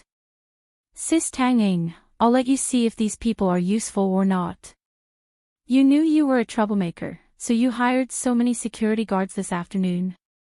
Tang-ing was speechless. Also, you said that Zhuo Wei and his 8 weekly magazines would be fine with you slandering you, but it turns out that you're so confident that you can hire a few dozen security guards to beat up Zhen Guanxi. You really have foresight. Chen Guang was stunned. You're right, aren't you? You're right, my ass. Don't make things worse. Call the police first. I'll call them back. Don't worry, they know what to do and what not to do. They're professionals. They can't possibly let them in to destroy our company, right? Or do you want me to beat them up myself? Don't. You should call the security guards. Tang-ing was afraid of Chen Guang. However, it would probably take a while for the security team to return. During this period of time, the security guards of the Lida building were struggling more and more. It would also take a while for the police to arrive. It was extremely taxing. Tang-ing could only watch anxiously from the corner, but this time, she held on to Chen Guang tightly, refusing to let him leave. Regardless of whether Chen Guang was really strong enough to take down the people outside, she couldn't let Chen Guang hit people. Otherwise, things would only get worse. Zhuo Wei's defamation of Chen Guang, such as violence, barbarism, and bullying, would all have to be proven true. Sister Tang Ying, don't stop me. There must be some bastards from 8 Weekly out there. I'll drag them out and we'll call it a day. Cut the crap. Do you really think you have the fiery eyes of truth? Even if you knew usual ways men were outside, would you be able to recognize them? If you want to leave, you'll have to step over my dead body. Does Emma have to be like this? Are we acting in a movie? Over a dead body. That's exactly what I want. Are you listening or not? You win, I'm listening. At this time, the crowd outside started to make a ruckus again. It turned out that there were new changes on the internet. About 10 minutes ago, the accounts that first posted defamation of Chen Guang on Weibo were gradually banned. Their previous posts were also deleted. Even the screenshots and reposts were not spared. Other than that, a large number of fake reviewers were identified under Chen Guang's Weibo. Some of the haters who weren't fake reviewers but were extremely fierce with their words were also deleted and banned. This was obviously Axian Qin's doing. No one knew who she had found, but the Weibo company, which had been waiting to see what would happen, finally took action. They invested a large amount of manpower and resources in a short period of time and started to control the defamation of Chen Guang on Weibo. Some people even tried to add a topic and crossed the line, but their posts were deleted and banned within minutes. Other than that, all the major portals and information apps also followed suit. In just a short period of time, the defamation that had flooded the front page disappeared in an instant. Xian Qin did what Chen Guang had always wanted to do but didn't. She became the invisible hand behind the internet, deleting and banning all the posts of those who didn't get along with him. It was a pity that her energy was limited. She wasn't good at writing, so she didn't have the time to write articles to clear his name. But before she took action, she had already talked to the Escort Association. The Escort Association's clarifying articles came out one after another. One of the typical articles was written by Liang Fatsai, the president of the Dachuan branch. Witness Chen Guang's competition process, step by step, break the monopoly, and become the best dart player in the country. Please don't maliciously smear the athlete who won glory for the country. It was signed by Liang Fatsai, the president of the Dachuan Province Darts Association. In this article, Liang Fatsai used his own perspective to describe how he discovered the peerless genius Chen Guang in Boss Jin's Dia Darts Club, how he invited him 3 times, how he witnessed him surpass all others in the Amateur Darts League, and how he finally stepped onto the stage of the World Championship. He used his indisputable strength to win the first gold medal in the World Championship of Darts for the Huaxia people under the provocation and doubt of foreign players, achieving a breakthrough and breaking the monopoly of European and American players in this event.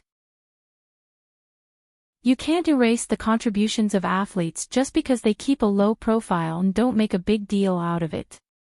There's no such thing as success without a reason in this world. It's true that Chen Guang has amazing talent, and he is a genius in darts that ordinary people can't reach, but without hard work, no matter how talented he is, he can't always win with 9 darts. He won glory for our country in the darts event, and let us Chinese darts players, who have always been inferior to foreign players, regain our dignity for the first time. I won't allow you to smear our champion like this. Are the people of the country really that inferior that they can even doubt the most authoritative, formal, and influential World Championship of Darts? Just because the champion is a Chinese? What kind of internationalism is this? If other foreign players doubt our players and our champion, we might be able to understand it.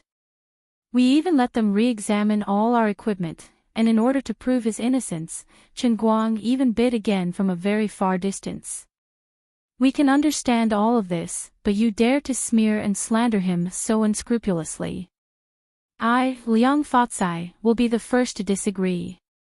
The biggest joke in the world is that you dare to say that we can influence the World Championship. You dare to say that the World Championship is rigged? Don't you know that the referees of the World Championship of Darts have always been controlled by the British? If there's really a rigging, it's only possible that we will lose the championship. Liang Fatsai's article came from the bottom of his heart, and every word he wrote was a gem. After that, the other players, those who were good at writing, or those who had assistants around them who could write, also wrote in support. Those who didn't know how to write directly forwarded Liang Fatsai's article. It was hard to say if it was in other industries, but at least Chen Guang's results in darts could be won back with the support of everyone in the industry. But there weren't many people who paid attention to the darts industry outside Lida Building. They only knew that the despicable, shameless, vulgar, and hypocritical guy, Chen Guang, had finally started his PR. He wanted to use his money and his authority to take away people's right to speak on the internet. They were even more furious without needing to be incited. Is it really true that the rich have the final say in this world? Could it be that we, the peasants and losers, can't have a little bit of the right to speak our minds? Shouldn't a scumbag like Chen Guang be boycotted? He actually wants to use such a despicable and vicious control of the internet to block our right to speak. He wants to use his power to hide his filth and ugliness. How shameless! How hateful! These self-proclaimed righteous people, under the incitement of Zhuo Wei and his 8 Weekly, thought that what they saw was the truth. They thought that what they saw was the truth. They were agitated, or rather, their hatred of the rich exploded. They had no idea that they were just puppets being used and manipulated by Zhuo Wei. In short, the crowd was in a complete uproar. The angry crowd began to attack the defense line built by Lida's security guards again and again. Justice drove them to lose their rationality, and the mentality that the law does not punish the masses made them even more unscrupulous. Lida's security team retreated step by step. Seeing that the defense line was about to be broken, Chen Guang, who was hiding at the elevator entrance, felt a headache coming on. At this moment, a loud shout came from behind the crowd. "You bunch of lunatics! All of you, stop!" The crowd turned around, but they were dazzled by the large group of shiny bald heads in front of them under the sun. Damn, it was so dazzling. What was going on? Why were there so many bald heads?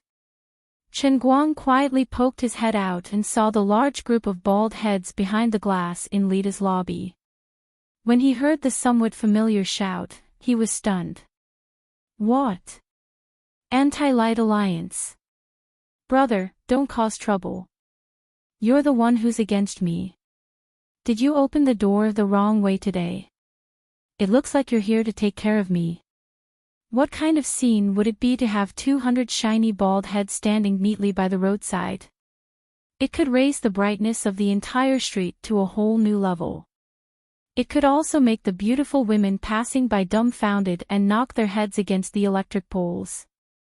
It could also make people feel intimidated by the aura formed by the combination of these terrifying bald heads. Chen Guang's heart was filled with questions. He would never have thought that at this moment when he was almost deserted by everyone, the person who stood up to support him was actually the bald president. He rubbed his head. Good brother, we're on the same side.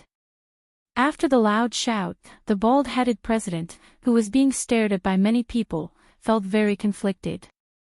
Who the hell wanted to help you? I also want to join this group of people, okay? But in our anti-Light Alliance, there are too many loyal fans of you, you traitor, okay?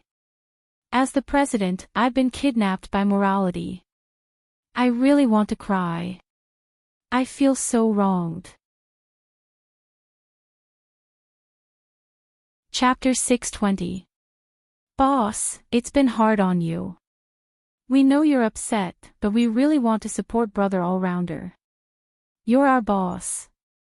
Even if we have different ideologies, you'll always be our boss. We can't do without you, and we can't do without you. Boss, for your sacrifice, we'll make it up to you with barbecue tonight, okay? Everyone's looking at you. Say a few words. At this moment, the representative of Qin Guang's die-hard fans in the Anti-Light Alliance, the vice president, came up to the president and whispered.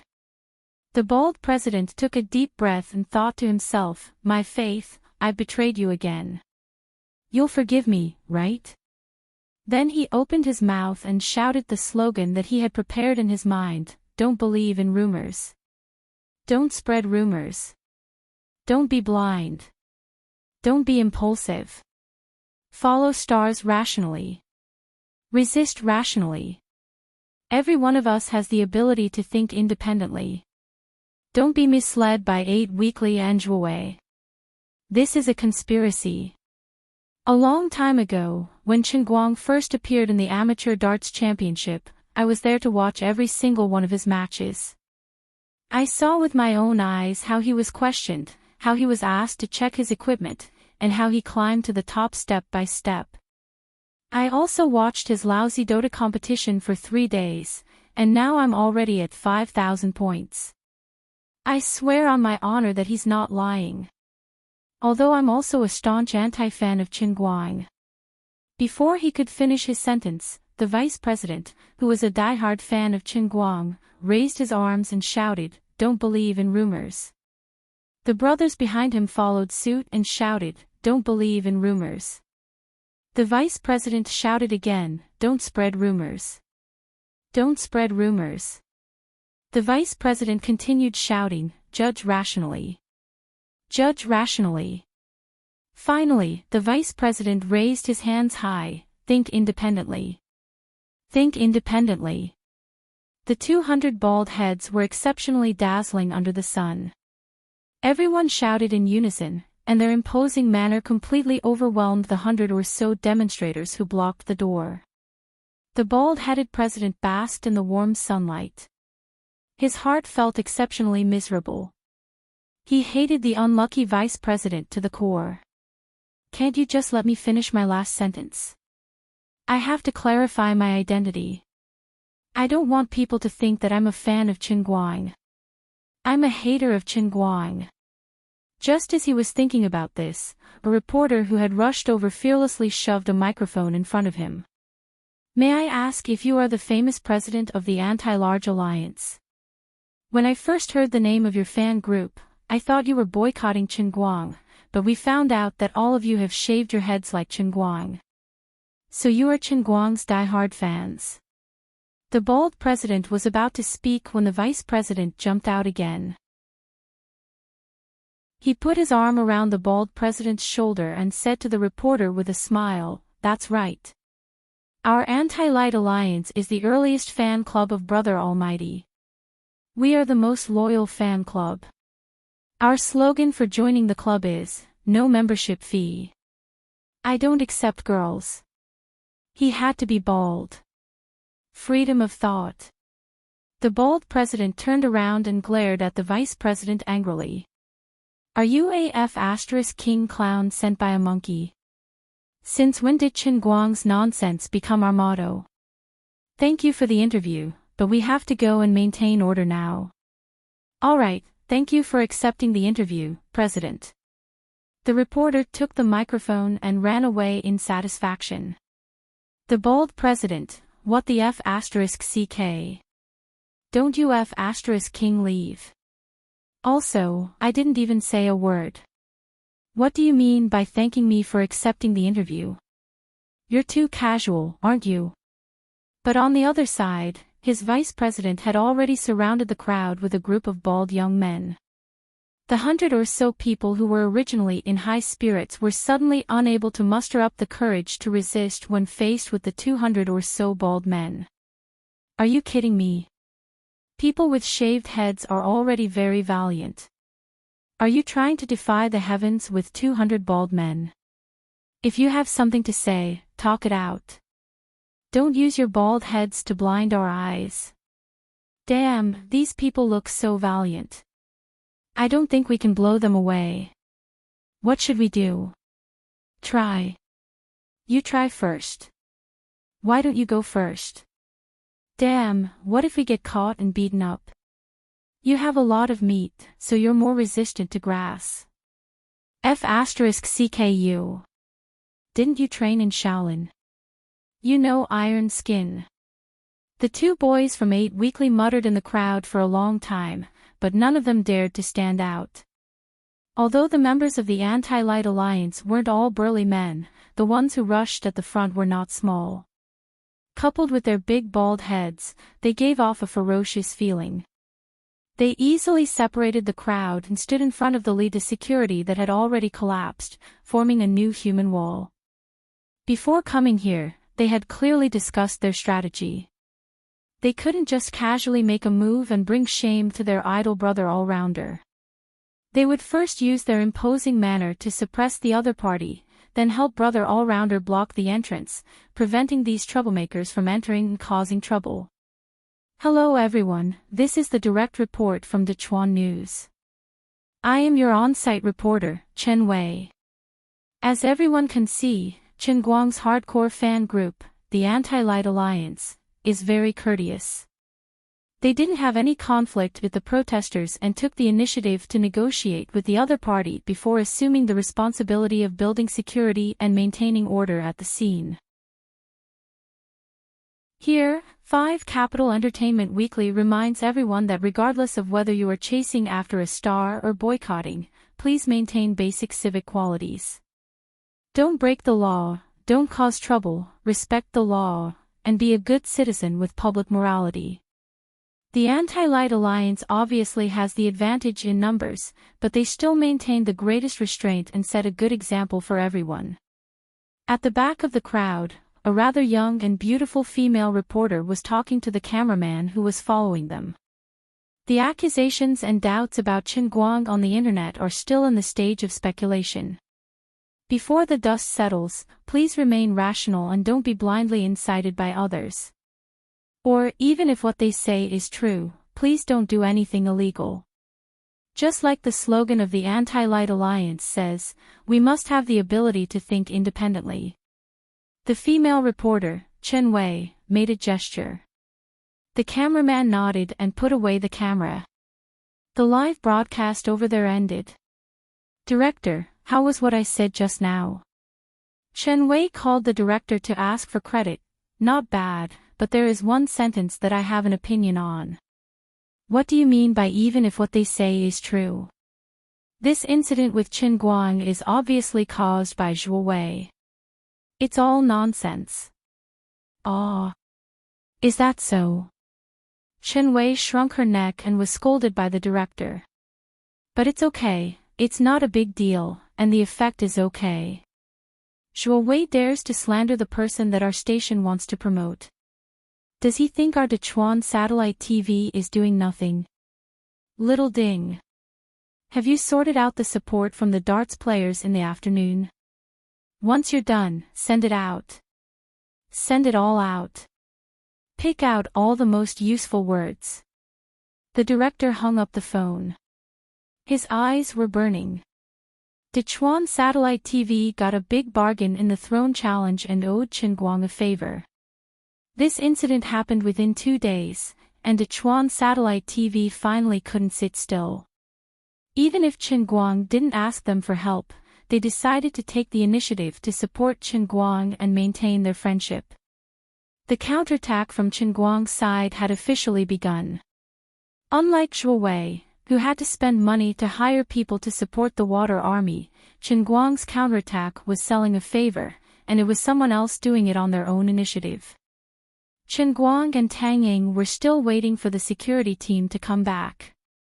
The cleaning team upstairs, who had been busy with the renovation and cleaning work on their first day of work, came down first. The leader of the team was Chu Hanji, the nephew of Secretary Chu of the central government. Among this group of people, Chu Hanji had a strong background. Chu Hanji had a cheerful personality and was good at making connections. His dart skills were relatively good.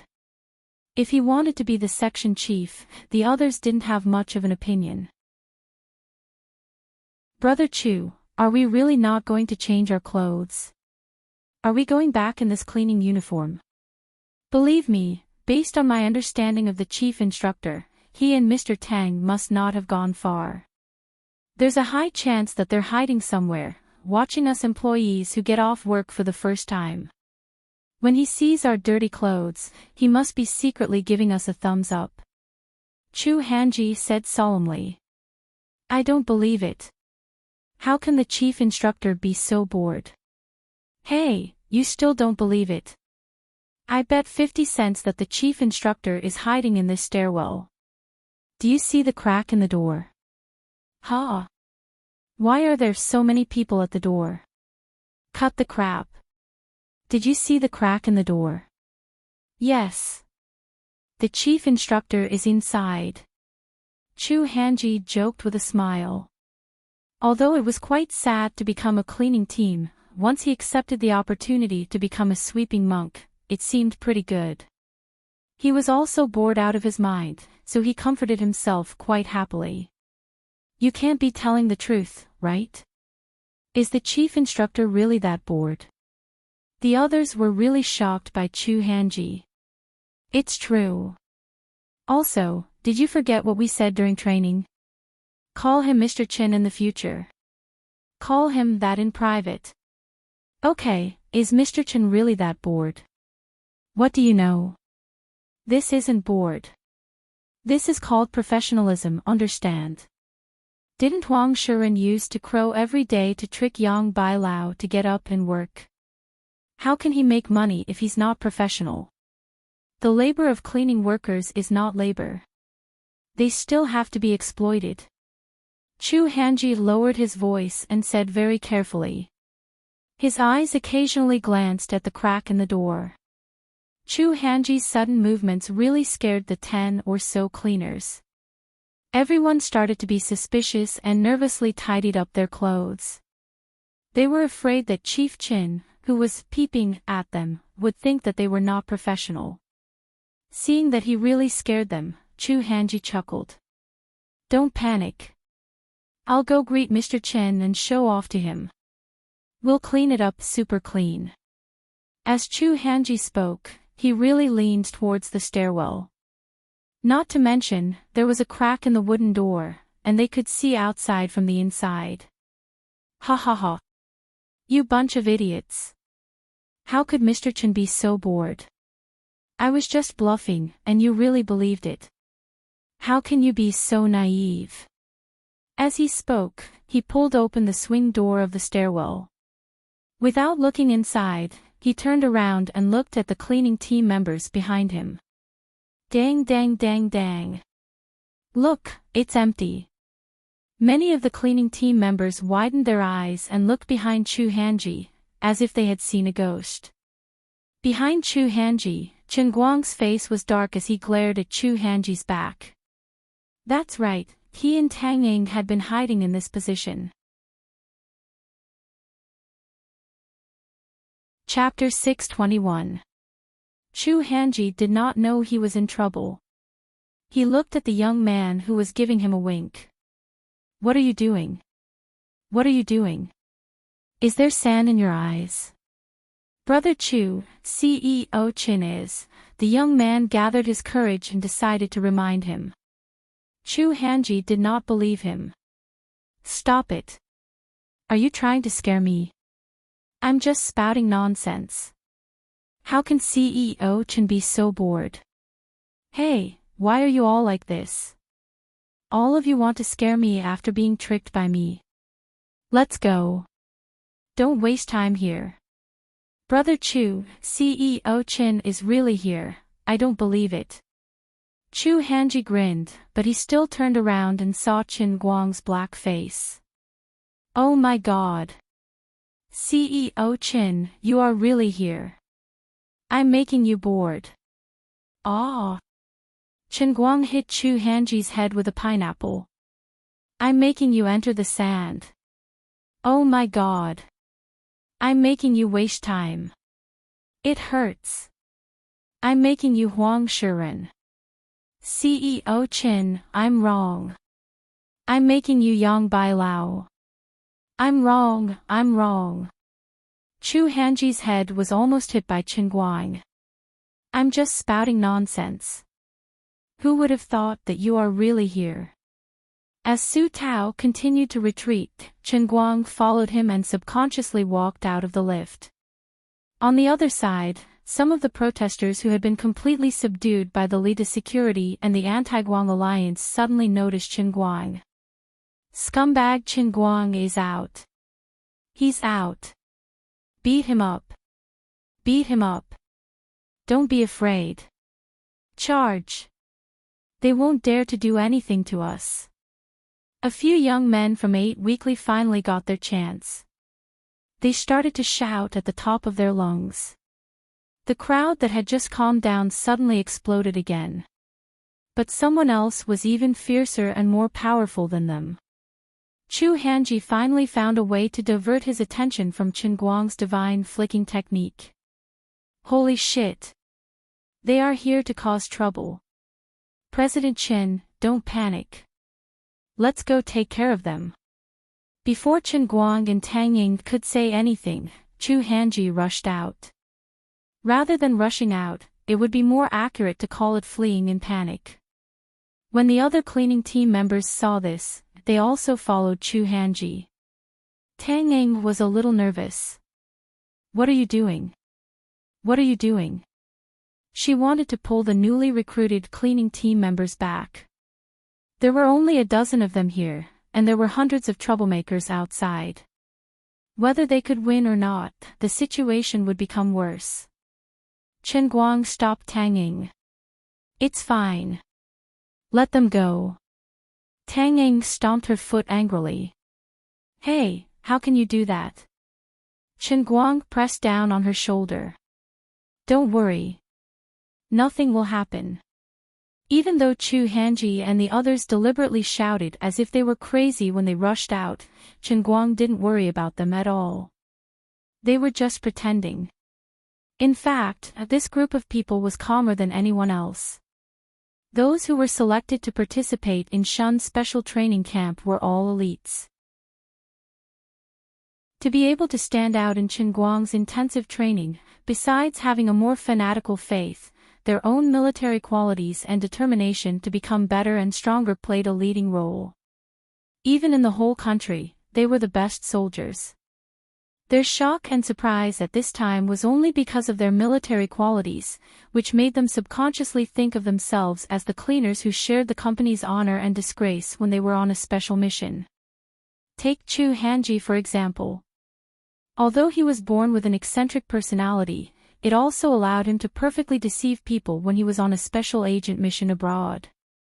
Chu Hanji and the others might be wearing a funny cleaning uniform, but in fact, judging by the standards of ordinary people, they were real modern sweeping monks. What's all this fuss about? I heard that you guys are here to cause trouble for Tianguang manager. It's fine that CEO Qin is such a good person, but you guys actually dare to come to our company to cause trouble? Is there any law in this world? Is there any justice?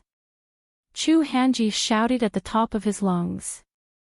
He put his hands on his waist and swaggered out of the lobby of Lida building. If he wasn't wearing a cleaner's uniform but a suit and leather shoes, others might even think that he was a big leader. But now, anyway, the bald president and the protesting crowd at the entrance of Lida building looked at him awkwardly. Bro, can you change into a different outfit to show off? The feeling you give people now is very much like when we played World of Warcraft in the past, wearing a suit of scrap metal and blocking Ogre's door to plant a flag. Kid, who are you? It's none of your business here. Move. Otherwise, I'll beat you up too. Chen Guang is right there. Everyone, charge. The people from 8 Weekly were secretly stirring up trouble again. The bald president of the Anti-Light Alliance was having a headache. If he was really a die-hard fan of Chen Guang, he would most likely be shouting at his brothers to fight to the death. But I'm not. Who can understand the torment in my heart? The vice president beside him gritted his teeth and said, Brothers, hold on. Remember, maintain control, but don't let them pass. Hold on a little longer. I've already called the police. The bald president turned to look at his vice president. The two of them looked at each other. The president could read the vice president's emotions in his eyes. "President, I know your pain, but we really can't retreat. Forget it. Since we're already here, we can't let our brothers down." At this moment, Chu Hanji patted his shoulder and said, "Brothers, it's been hard on you. Leave the rest to us. On behalf of CEO Chen, I would like to express my gratitude for your help." The bald president cursed in his heart. Who the F***ck wants to help? Also, why does a cleaner like you give off the feeling that Lu Bu is going to fight the three armies alone? All of you, just stand there obediently. Let me tell you. All of us are the cleaners of Tianguang Agency. Chu Hanji abruptly took a step forward, blocking the path of the protesting crowd that was charging at the very front. What the F***ck are you F***king cleaners for? The more impulsive of the protesting crowd came forward and raised their fists. Chu Hanji grabbed the man's hand and twisted it slightly, using a variant of the twisting technique to make the man turn around in pain. Then, he pushed him back into the crowd. So what if we're cleaners? Are you looking down on cleaners? Have you seen cleaners who can fight as well as us? We're here today to reason with you. I'll say it again. We don't care what you say online, but if you want to cause trouble at our company, you should first ask the cleaners of Tianguang Agency if they agree. Brothers, get your weapons. Of course, they didn't really bring their weapons. Chu Hanji was just casually shouting to increase their momentum. The 10 people from the cleaning department stood at the entrance of Lida building. Their momentum seemed to surpass that of an army. Chu Hanji still felt that it wasn't enough. He turned to his brother and said, "Lend me your phone for a while." "Brother Chu, what do you want to do? Don't ask so much. Let's go."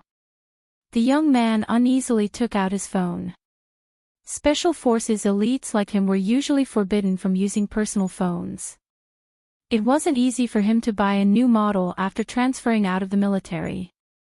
It had a metal body and a Qualcomm 820 CPU. It was great. Chu Hanji grabbed the phone and twisted it with both hands. This brand new and beautiful phone was twisted like a fried dough twist. He casually threw the phone on the ground and said in a domineering manner, "See that? Which one of you has a sturdier arm than this phone? Come and try it." "Brother Chu, you're crazy. Why don't you use your own? Mine is a fruit. It's a little expensive. We can't be brothers anymore." No matter what Chu Hanji and this unlucky brother who lost his beloved phone were arguing about, the protesting crowd and the Anti-Light Alliance were all dumbfounded. Although a phone wasn't as sturdy as they thought, to be able to twist it into a fried dough twist so easily, wasn't this person a little too scary? Looking at his cleaning uniform, everyone's mind was just as Chu Hanji expected. This man was King modern sweeping monk. And a bunch of sweeping monks at that. The impassioned crowd suddenly hit an iron plate, and the enthusiasm in their minds instantly cooled down as if it was doused with cold water. It was no joke. Everyone was panicking. At that moment, the protesting crowd felt like they were riding on a tiger's back. They were unwilling to leave just like that. They continued to rush forward, but they felt that their arms weren't as sturdy as the twisted phone on the ground. Chu Hanji stood in the middle of the crowd with his arms crossed. He was full of pride. Gold will shine no matter what position you are in. Even the cleaning uniform can't hide our shocking brilliance. Seems like everything's fine now. This is amazing. Tang Ning, who was hiding beside the elevator, couldn't see the situation in front, but the impulsive crowd gradually calmed down. Although she didn't know what had happened, it was still a good thing. Chen Guang chuckled. "How was it? The cleaning department we chose isn't bad, right?" Tang Ying was puzzled. It's not easy to find a cleaner who can handle this situation. Why don't we give them a raise? Chen Guang nodded. Emichim, 50 per person per month. Can you be more stingy? It's hard to start a business. Saving is the foundation. Why don't you go and say this to your big mahogany desk that costs hundreds of thousands? While the two were chatting, the people from the security department finally came back. Although they were not in uniform, security guards naturally had the aura of security guards. Unlike the cleaning department, the security team brought out 1/3 of their military aura and stood uniformly at the door, bringing their own deterrent effect. The protesting crowd was completely dumbfounded. The bald president, who had almost lost his sense of existence, finally found a chance to show off. Looking at these like-minded brothers being propped up against the fire, he couldn't bear it. So, he came to the front and said amiably, "Brothers, let's go. Really, it's not right for you to cause trouble like this. When the police come later, they will really arrest you. Next time, no matter what you want to do, you can just hold up banners and shout slogans. But don't think of rushing in and smashing and robbing. It's really against the law." The bald president gave them a way out, and the spies from 8 Weekly saw that things were not going well, and the protesting crowd started to disperse. Chapter 622. Just then, Chu Hanji spoke again, that. You. And you. Please wait a moment. The 5 people he was pointing at were all 8 Weekly's employees who had been hiding in the crowd. They were indeed the elites of the special forces. He was also Secretary Chu's nephew and had done the job of protecting leaders many times. He was especially good at finding suspicious people hidden in the crowd. Although these 5 people from 8 Weekly had been hiding in the crowd and looked very careful, they would whisper to each other from time to time and discuss things furtively. When they were shouting slogans previously, it was also these 5 people who had secretly spoken and led the way. Chu Hanji and the others had already uncovered these 5 people. The crowd stopped again. Chu Hanji said again, "Friends, the others can leave. We really don't want to make things difficult for you, but these 5 people are up to no good. Everyone, think carefully." Did these 5 people shout the loudest when shouting slogans, but when they really rushed forward, they shrunk their necks back? You guys have been used as weapons by others, played for fools. You are from 8 Weekly. The crowd exploded again. The 5 people from 8 Weekly had been exposed and quickly distanced themselves from them. No. There's no such thing. We don't know Director Joie at all. Pfft. You're already calling him Director Joie, but you don't know him. The security guard of Lida building also spoke up. It's the 5 of them. They've been hiding in the crowd and fanning the flames. Friends, we really don't know what's going on with Director Chin. Do you know that Zhuo Wei from 8 Weekly a few days ago? He's the paparazzi leader who caused the singer's death. He personally brought people to blackmail Director Chin. Director Chin didn't give them any benefits, so they spread the news on the internet. You've all been used. There's such a thing. Of course. Chen Guang had also walked to the door at this time. He waved at the crowd and said, "Everyone, I know you have a problem with me. I'm not very good with people sometimes, but I also have my principles. However, I have my own principles. I don't do things like fishing for fame. Everyone who follows me on Weibo knows this. You guys can watch all my videos from start to finish. If I was faking it, I would have been exposed a long time ago. Why would I wait for Zhuo Wei to slander me?" Swallowing his saliva, Chen Guang continued, "All of you have sharp eyes. Zhuo Wei asked me for 2 million yuan, but I refused. Don't you think it's embarrassing for him to do such a thing? Wasn't he detestable? It doesn't feel good to be used by others, does it? But how many boats do you have? We're fans of Jin Shirue.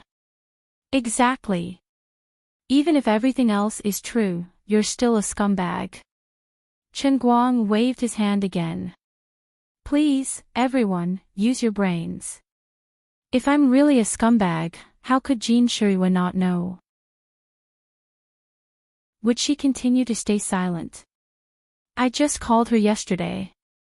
In a few days, I have to go to Beijing to attend director Deng's movie signing ceremony. At that time, I'll meet Jin Shirue. You guys would rather believe a paparazzi leader who doesn't care about his reputation for money than the silent Jin Shirue?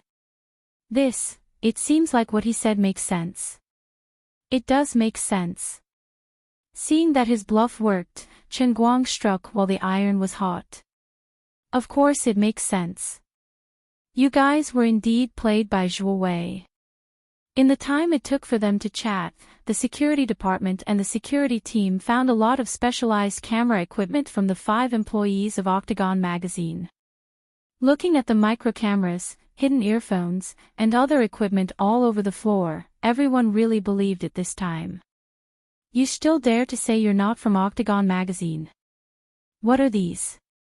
Chen Guang picked up a micro-camera from the ground. Did everyone see this? F***CK. It's really from Octagon magazine. We were played by the paparazzi. F***CK. Beat them up. The happiest thing in life was to be the only sober when everyone else was drunk. That was how the protesters who came to cause trouble felt. But all of a sudden, their feeling of being the only sober one was exposed.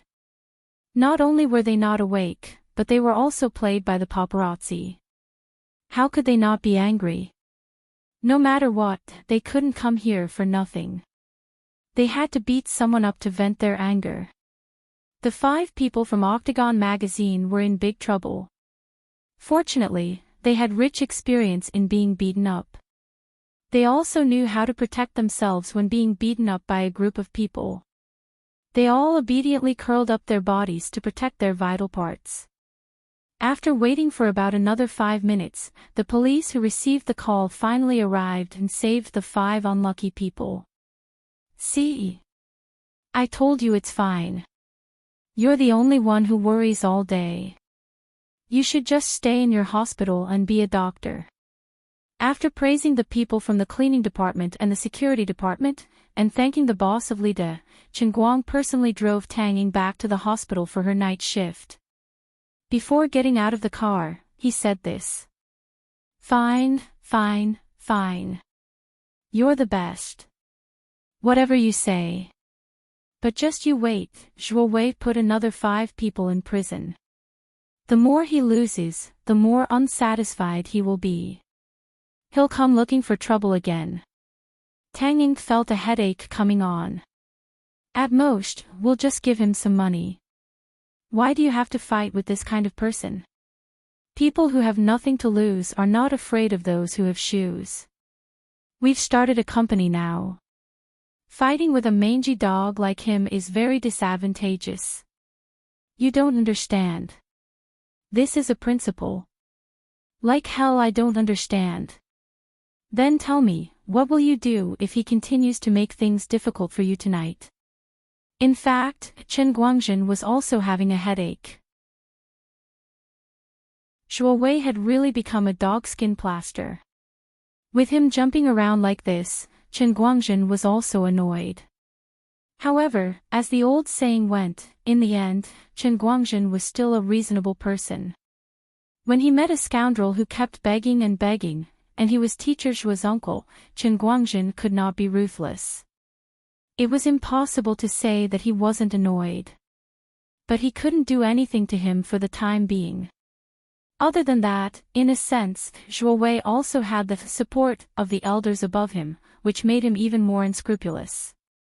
Although he didn't know what Xan Qin had done today, controlling public opinion was actually like drinking poison to quench his thirst. It might look refreshing for a while, but doing so could easily trigger the rebellious mentality of the netizens. Originally, the neutral party might have thought that it was okay, but since you were controlling public opinion, even if it was nothing, it would become a problem. Tang Ying didn't know that Chen Guang had so many worries in his heart. She only thought that he really didn't take Zhuo Wei's scandal seriously and thought that he was treating Tianguang brokerage as a joke.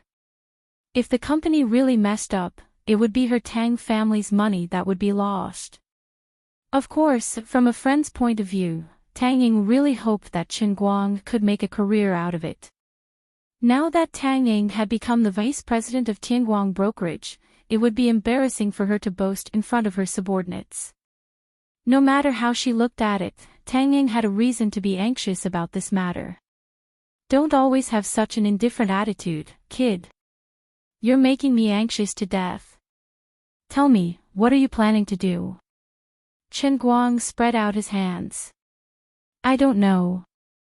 I'll just deal with it when it comes. No. I don't care, you have to end this mess within 3 days. Otherwise, I'll look for Zhuo Wei myself and give him some money.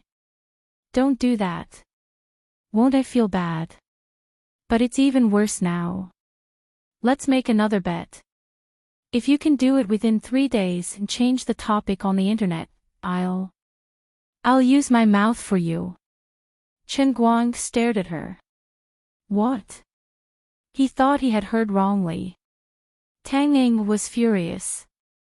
Anyway, it's not the first time I've used my hands for you. I see that your face is flushed recently, and you're burning up. There's nothing going on between you and Jin Shiyue. I know you have a lot of problems in that area. Your sister Ying has taken over from your sister Tong, so I'll give you some heat. I've already used my hands for you a few times, but you don't feel anything new. I'll use my mouth for you, alright? Chen Guang's eyes widened as he stared at Tang Ying's fiery red lips. His mind started to wander. This is too scary. I can't resist this kind of temptation, okay?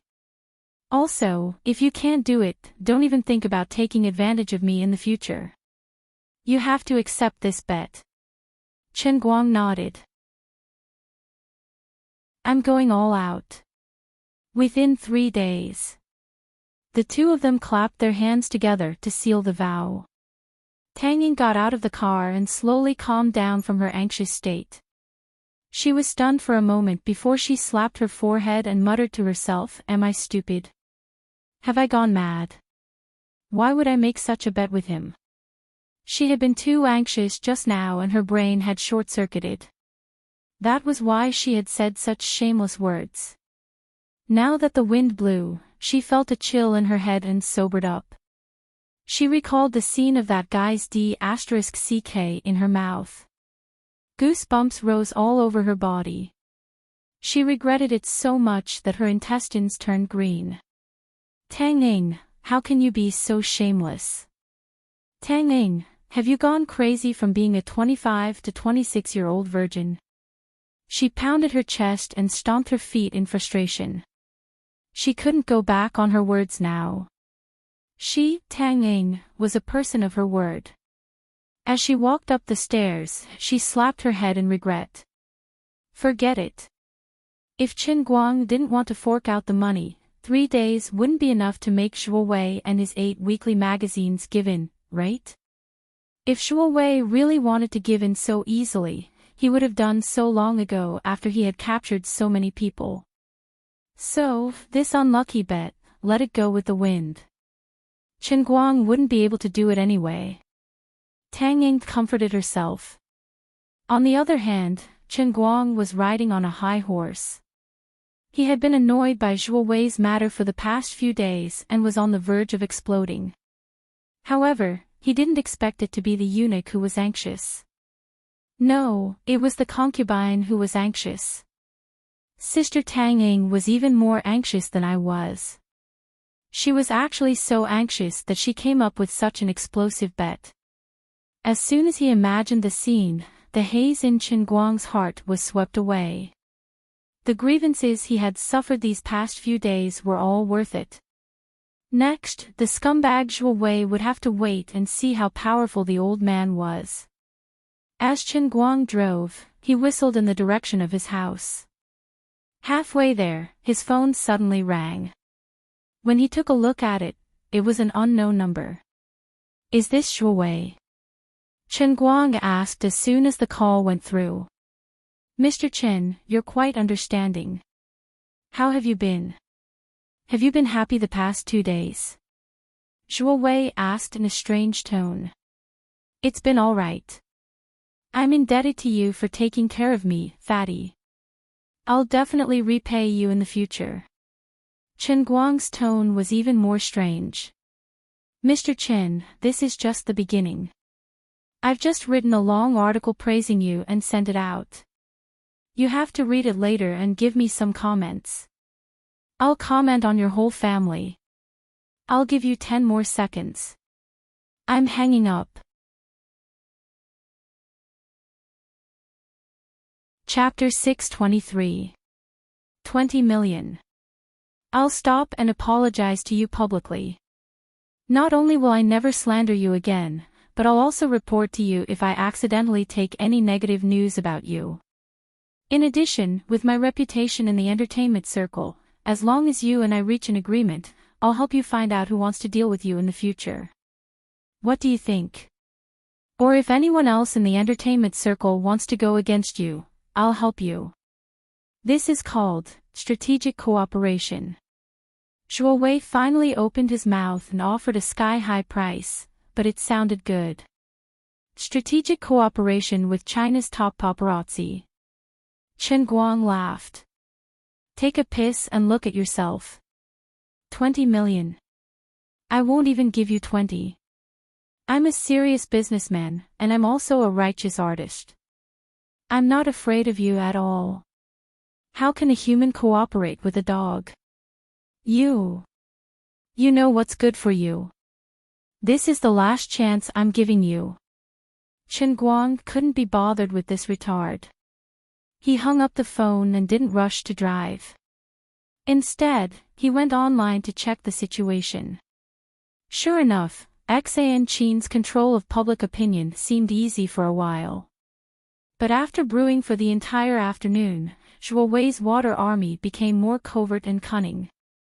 They were also able to incite the netizens to unite against a common enemy. Although the darts world's collective support and official media like Dutchwan Satellite TV supported Chen Guang, and the hundreds of people who were deceived under the Lita building today also went back and told the truth on the internet, clarifying Chen Guang's name. However, the public opinion on the internet did not change for the better and was still deteriorating. Just now, Shuwei had carefully produced an article accusing Chen Guang of allowing the security guards to hurt passers-by.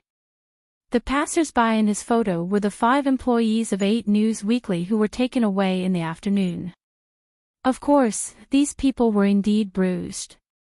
Although it wasn't Chen Guang's people who did it, they were all injured by the angry crowd who found out they were being used. But Shuwei had framed them and then turned into a messenger of justice. He threatened to seek justice for these innocent victims and threatened to sue the law. Although anyone with a discerning eye would know that Shuwei was just bluffing and trying to fabricate something out of nothing, there were still many blind people in this world. Chen Guang would never be able to wait for Shuwei's so-called court summons in his lifetime, but the denunciations against him on the internet were getting louder and louder. Ordinary people didn't know the truth, so they just wanted to join in the fun. It didn't matter if Weibo was controlled. There were still Tieba and forums, right? Aren't there QQ and WeChat groups? Otherwise, he would post a diary in his QQ space or post a chicken soup article in his WeChat moments. It doesn't matter if the information app is under control. You can control me to publish news, but you can't control my fake reviewers to cause trouble in the comment section. For a moment, it really gave Shuwei the feeling of being condemned by thousands of people. When she got home, Enchanting knew that she had not only failed to help, but also made a mess of things, so she hid in her room. When she heard the door open, she poked her head out to take a look, and then said, "The director is back. It's been hard on you, director. Rest early." Initially, Guang did not have the intention to teach her a lesson. But when he saw how guilty she looked, he felt playful and purposely pulled a long face as he knocked on the door. "Come out. I have something to ask you." After a few seconds, Enchanting, wearing a cute pleasant goat pajamas, came out of the door dejectedly. She didn't dare to look up at Guang, so she lowered her head and looked at her toes. "I'm sorry, I got into trouble. I thought it was easy." Guang still had a straight face. "You? How can you be so naive? Do you really think that public opinion is so easy to control? You think you can solve it with a bit of power and a bit of banning? Don't look down on me. I want to kill him, but you won't let me. What do you want me to do? Now no one can say that your darts are fake, right? It's still useful." Pfft. What's the use of darts if no one says it's useful? My reputation is ruined. Won't the league that you organized under my name still have to kneel down? Enchanting's head drooped lower and lower. "I was wrong. I apologize." If an apology is useful, why do we need the police? Enchanting raised her head and looked at Guang with tears welling up in her eyes. "Then what are you going to do? You can just punish me. I'll accept it." Guang still looked angry. He walked back and pointed to the sofa. "Come here." Enchanting followed him. "Lie down," Guang said again. Enchanting started to panic. "You? What are you going to do? I'm still a child." Guang patted her head. "Didn't you say that you are already an adult? Now that I'm going to beat you up, you're a child. What are you thinking? I'm just going to spank you." Enchanting heaved a sigh of relief. "It's okay. It's just a spanking." Wait a minute. Spanking doesn't sound right. But regardless of what she was thinking in her heart, she was already lying on the armrest of the sofa. She raised her butt and looked at Guang with her eyes brimming with tears. "Be gentler. I'll hit you 3 times. Don't blame me for being ruthless. I'm doing this to help you remember. I'm doing this for your own good." Guang said shamelessly. "Okay, I know I'm wrong. Thank you, Brother Guang. Thank you, Chief." Enchanting actually believed him. "Paw. Phew." The little loli let out a moan that sounded like a cry of pain. "Paw." Squeak. Little Loli's voice became louder. The 3rd time, there was no sound. Little Loli was nervous for a long time and finally realized something was wrong. "Didn't you say you want to spank me?" "Spank me? Seeing that the first 2 times hurt you, I felt bad for you. So, the 3rd time is especially gentle." "Oh, is that so? You're such a good person." "Thank you, Brother Guang. You're welcome. It's what I should do." After waiting for about 2 or 3 minutes, Enchanting finally realized that she had been touched by this guy for 2 minutes. Leaping up from the couch, she raised her leg to kick Guang's head. Guang, who was prepared, shrank his neck, turned around and ran. He rushed into the bedroom and locked the door. "It's getting late. Sleep early. Come out. Chief orders you to go back to sleep." Enchanting stomped her feet in anger. Her master's inculcation was still ringing in her ears. She kept repeating in her heart, "Listen to the command, respect the leader, and don't be willful." But I can't respect this chief at all. Little Enchanting, listen to me. I was wrong, okay? Go back to sleep. Tomorrow, we have to do something big. What big thing? Counterattack. Really?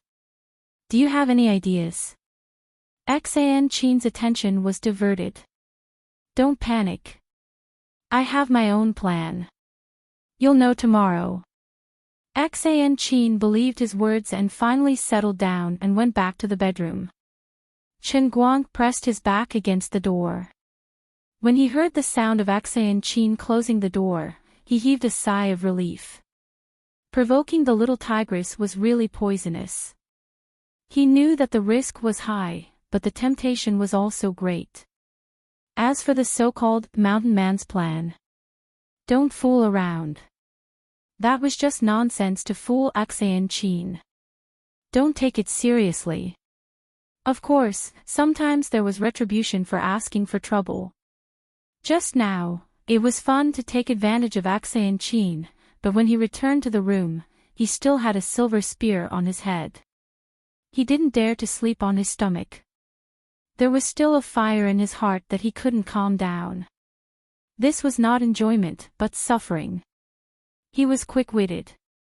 He took out his phone, opened WeChat, and clicked on Jiang Yage's profile picture. Recently, she and Jin Shuiwe seemed to be very busy and didn't send new goods to Chen Guang. With the mentality of giving it a try, Chen Guang sent her 3 words, "Are you asleep?" 10 seconds later, Jiang Yage replied, "Not yet. I'm in the bathtub." At this moment, Chen Guang felt a little disappointed in his heart. Usually, when a goddess told a loser that she was going to take a bath, it was most likely to be an excuse to get out of the situation and not want to talk to her anymore. Jiang Yage's words probably meant something. But 5 seconds later, he realized that he was wrong. Jiang Yage's words were not simple words. There were 2 main points. First, she was in the bathtub. Second, she was in the bathtub. Therefore, she definitely didn't mean that she didn't want to talk to Chen Guang anymore. She was simply using such a detailed description of herself to tease Chen Guang. In any case, she had already sent Chen Guang her dirty secrets countless times, and she had managed to get hold of his weakness in Yi Nuo's toilet. Therefore, Jiang Yage, who was lying in the bathtub, rolled her eyes and came up with a bad idea. Now, turn on the video call. She felt that she was speaking like a queen. Chen Guang was stunned. What? I said, turn on the video call. Jiang Yage seemed to be unable to wait any longer and took the initiative to start the video call. Chen Guang was at a loss. He clearly wanted to take advantage of her. Why did it seem like she had turned the tables on him? Although he was letting his imagination run wild, his hands didn't slow down. He quickly accepted the video call. After a short loading, the image of Jiang Yage lying in the bathtub appeared on the phone. The hazy white mist slightly blocked the camera, and Chen Guang could only see a blurry figure. But after a while, the focal length matched, and Jiang Yage's figure became clear. Her long wet hair was draped over her head, and there were a few water droplets on her face. Her eyebrows were like green grass in winter with dew on them. It made her look more charming and less lively than usual. The Jiang Yage in the bathtub in the camera was not the usual Jiang Yage. It was the first time she had a direct video call with Chen Guang. Coupled with her special situation, Jiang Yage's face was slightly red. She looked a little shy. However, she seemed to have adjusted the camera a little higher. Even when Chen Guang looked at the bottom, he could only see 2 hemispheres. Chen Guang's eyes were nearly blinded by the water droplets on her fair skin that was tinged with a pink hue. You idiot! You still have the mood to take advantage of me. I've been watching you online for the past 2 days and I'm about to explode. Our Guang, your career as an artist has had a bad start. Do you want me to give you some pointers as a senior?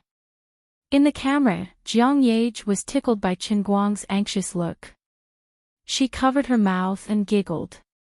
Tell me what ideas you have. Hearing her talk about business, Chen Guang came back to his senses. Chapter 624. Hurry up and bankrupt your lousy company. Come directly to Beijing and join my and sister Shiyue's company. I guarantee that we will package you up properly. Really, if I knew that you wanted to work in the entertainment industry, you should have told me and sister Shiyue. There is no need for you to be outside Beijing. Actually, Jiang Yage knew a little about the inside story of Qin Guang's company, but she was not very happy about this situation. Today, she simply said what was in her heart, and at this time, she was also pretending to be confused with Qin Guang. How could Qin Guang agree to her request? Don't look at how his company was in a precarious state, and his image as an internet celebrity was on the verge of collapsing. However, he hadn't even spent a tenth of the 130 million yen that Tang Xiaokai threw at him, so how could he leave now? You want me to quit before I finish spending the money? I don't feel guilty. Aren't you trying to dig out the flesh from my heart? No matter what, you have to spend enough before you leave. Besides, the old man was already said to be living off a woman. If I enter the company of the two of you, how can I still raise my head in the future? Most importantly, his main task now was to attract attention and buy time and space for the old men in Beijing to play tricks. If he went to Beijing to enter the company of his left and right hands, wouldn't that be dragging them down? Wouldn't he be beaten to death by the hot-tempered old man Jiang? Don't hesitate. Come to my warm embrace. As Jiang Yage spoke, she sat up slightly and opened her arms to the camera to bare her chest. Now, everything that should and shouldn't be seen was all out. Qin Guang's eyes instantly widened. He gritted his teeth and said, "No. Is my chest not warm enough?" "No, it's because my life dream has not been realized." TSK. Jiang Yage kind of wanted to threaten him with the fact that he was pretending to be Qinyu, but after thinking about it, he gave up. Although it was a good thing to use against him, he would be disgusted if he pestered him too much. People always grow up. Ever since she got to know Qin Guang, Jiang Yage often reflected on her previous actions. In the past, Qin Guang was afraid of her. No matter how naive she was, she could slowly understand the reason behind it. Forget it, let's not talk about this anymore. You can do whatever you want. Anyway, you must be careful. Jiang Yage added. Qin Guang rubbed his nose. He couldn't take it anymore. This girl was so unreserved. She was still facing the camera. Wasn't it too much to stick out her chest and raise her head? Don't worry, nothing will happen to me. Are you sleeping alone now? Jiang Yage pulled her thoughts back to the bad idea that she had thought of this morning. Qin Guang grunted, "Of course, can there be anyone else here? You promised me before that no matter what I say, you will agree, right? Otherwise, I will have to tell you that you are pretending to be Qinyu. Alright, just say what you want to say. A man can't go back on his words. As long as it's not against the law, no, against my life principles, then it's all right." Qin Guang's mouth answered intermittently, but in fact, his eyes were completely fixed on the phone screen. In the camera, Jiang Yage had completely sat up straight. Usually, Jiang Yage didn't look tall and even gave people a delicate and cute feeling. But only Qin Guang knew that this girl's chest was more voluptuous than he imagined. "Since you are obedient, then it's all right. Then, I want you, in the camera, to face me, what? Rub." Jiang Yage smiled wickedly. Her seemingly evil request was already within Qin Guang's expectations. Master Guang was very calm. "Do you think you are unpredictable? But in fact, I have already seen through your behavior. You think you are threatening me, but in fact, I am taking advantage of you. Also, you have to point the camera at yourself. You know exactly where to point." "What?" Qin Guang was just showing off when Jiang Yage raised her next request. This time, he was dumbfounded. She was too unconventional. Of course, otherwise, if you always look at me and I can't see you, I will be at a disadvantage. No, I have to look at you today too. Hurry and change to the rear camera. Be more conscious, don't force me to use my ultimate move. Jiang Yage's smile became more and more sinister. Must it be like this? Of course, when you saved me at the painting lake in the 5 capital, I was very curious. You don't know how long I have been thinking about it. As Jiang Yage spoke, she stood up from the bathroom and used a towel to dry her hands. Then, she picked up her phone and kept putting it down. My dear Guang, be more conscious. Look at how brave I am. About 20 minutes later, the two people who were thousands of miles apart, one was paralyzed on the bed and the other was paralyzed in the bathtub. Generally speaking, they were in a similar state, panting heavily and their faces flushed. I will disconnect first. If I stay in the bathroom for too long, Sister Shuriwa will be suspicious. On the other side, Jiang Yage said softly and kissed the camera. Young man, you did well today. If you are obedient next time, there will be more benefits. See you at Big Beard's signing ceremony in a few days. Then, she ended the WeChat video call. Chen Guang used a tissue to clean up the mess while silently looking at the phone screen. He was satisfied but felt that he was sinking deeper and deeper. Forget it. As the saying goes, the boat will cross the bridge when it comes to it. People can't be suffocated to death. Let's take one step at a time. As the owner of the Holy Grail, I can't treat myself like a saint and torture myself. No ordinary person can resist Jiang Yage. In fact, sometimes the netizens were right. Chen Guang felt that he already had Zhuo Jingxi, but he still couldn't resist the temptation of Jiang Yage. From time to time, he would also be distracted by Lu Fei. Today, he was provoked by Tang Ying's bet. There was still Sister Wu Tong in Beijing. On the other hand, although Wen Wen refused to admit it, Chen Guang subconsciously felt that she was lying. The relationship between the two was definitely not simple. Sometimes, thinking about these happy troubles gave him a headache. But he really couldn't bear to do it. Many things had developed out of his control. Perhaps, from the beginning to the end, the only person who could make him feel at ease was Sun Xiaoxuan, who was now in the United States.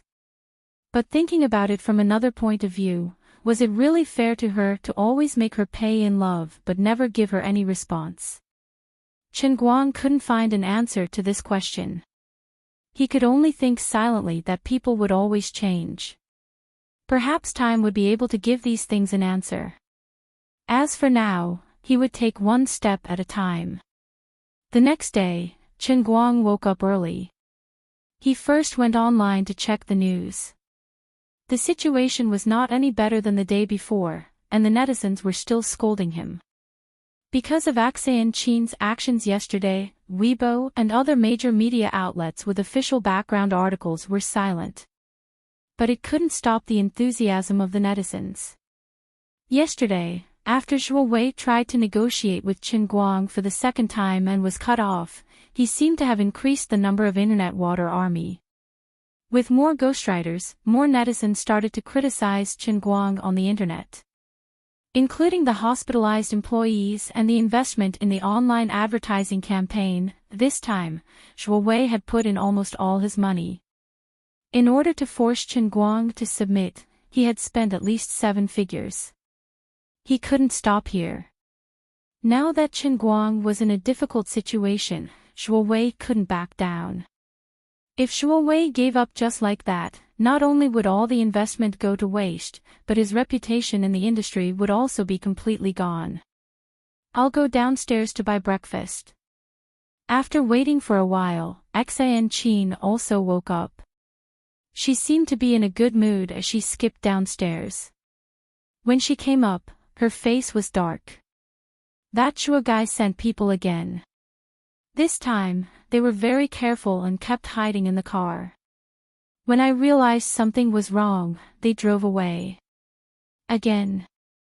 They really didn't want to give up. Just as he was about to drive to the office, Chen Guang received a call from Tang Ying. She said that she kept feeling that someone was spying on her at the hospital. When Chen Guang arrived at the company, he received a call from Fan Lingshan.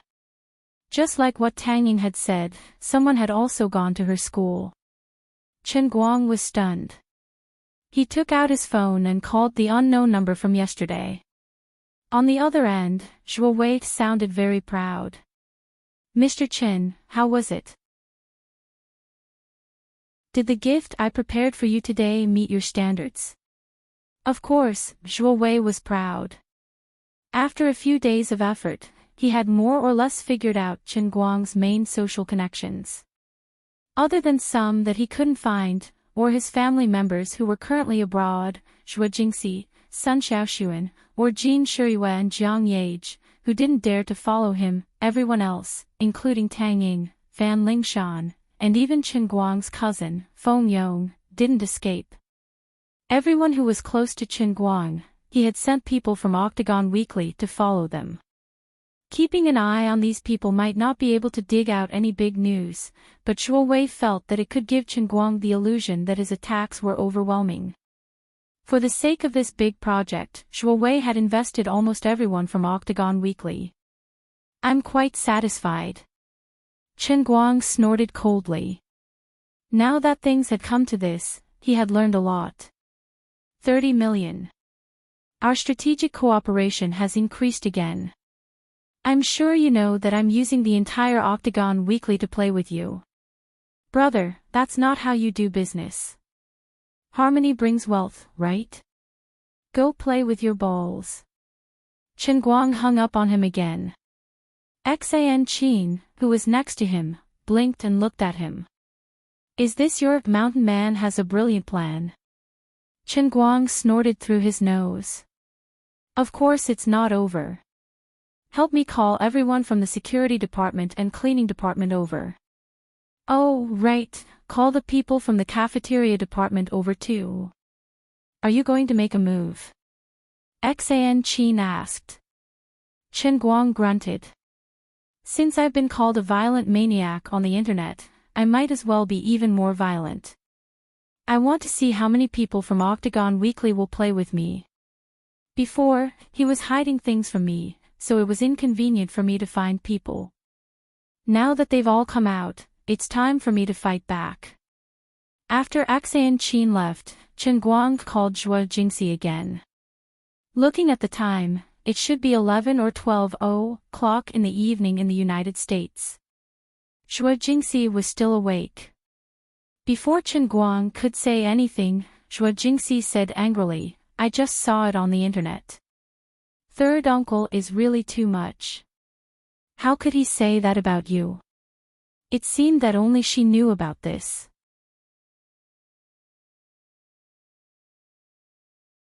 Chapter 625. Chen Guang, listen to me. I've hated third uncle since I was young. He's the one who instilled this idea into my parents all day long, saying that I'm pretty and that I must marry a rich man. That's not all. You don't know, but when I was in high school, he even wanted to pull me into the entertainment industry. At that time, he dragged me to some boss's table, and I was so scared that I almost called the police. From then on, I didn't want to see him. Even when he came to my house, I avoided him. Zhuo Jingxi was full of bitterness when she mentioned her uncle. Chen Guang knew that there was such a past, and he was speechless. He would even sell out his own niece. That was really a living beast in human form. Fortunately, my teacher Zhuo has principles and doesn't bend over for 5 buckets of rice. Otherwise, there would be a big grudge. Those reports about me and you must have been told by my parents. This is too much. I have to call my parents and tell them. Chen Guang dissuaded her, "Don't call your parents. It's okay. I'll make sure he doesn't get into trouble in 2 or 3 days. You can't be. Zhuo Jingxi knew Chen Guang's temper. She was worried that Chen Guang would do something stupid in a moment of impulse. What are you thinking about? I'm a person of status now. No matter how annoying he is, he's still your relative. I can't take his life. Zhuo Jingxi kissed the phone and said, but don't be too polite with him. He's like that. Give him an inch and he'll take a mile. But don't be careless. I heard a long time ago that he was very close to a boss in Wujing City with the surname Liu.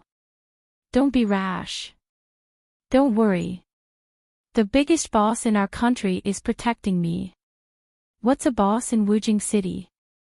Chen Guang said half jokingly and half seriously. After hanging up, he rubbed the phone with his fingers. He was quite satisfied. This call was not in vain. He got a very important message from Zhuo Jingxi. The identity of Zhuo Wei's backer had always been a mystery. Many people had made wild guesses, but Zhuo Wei had hidden it very well. Chen Guang was also troubled by the fact that he couldn't ask Wu Shan for help because he wanted to avoid arousing suspicion. He had been passive the entire time, but now he finally had a target. After waiting for a while, nearly 30 people from the 2 treasures and 1 candy were all present. Chen Guang looked at this group of eager kids and gave the order for everyone to move out. He split them up and sent them to the people who might be targeted by Zhuo Wei. Let's see how many people there are in your 8 weekly magazine. I'll beat up every one of them. Indeed, Zhuo Wei did not expect Chen Guang's counterattack to come so quickly and so fiercely.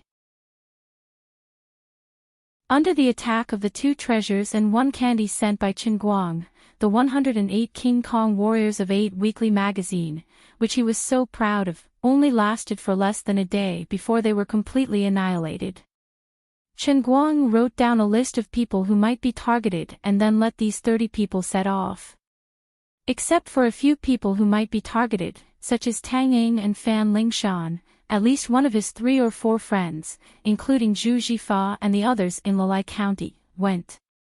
He did not let the big guys go empty-handed, and basically all of them got something.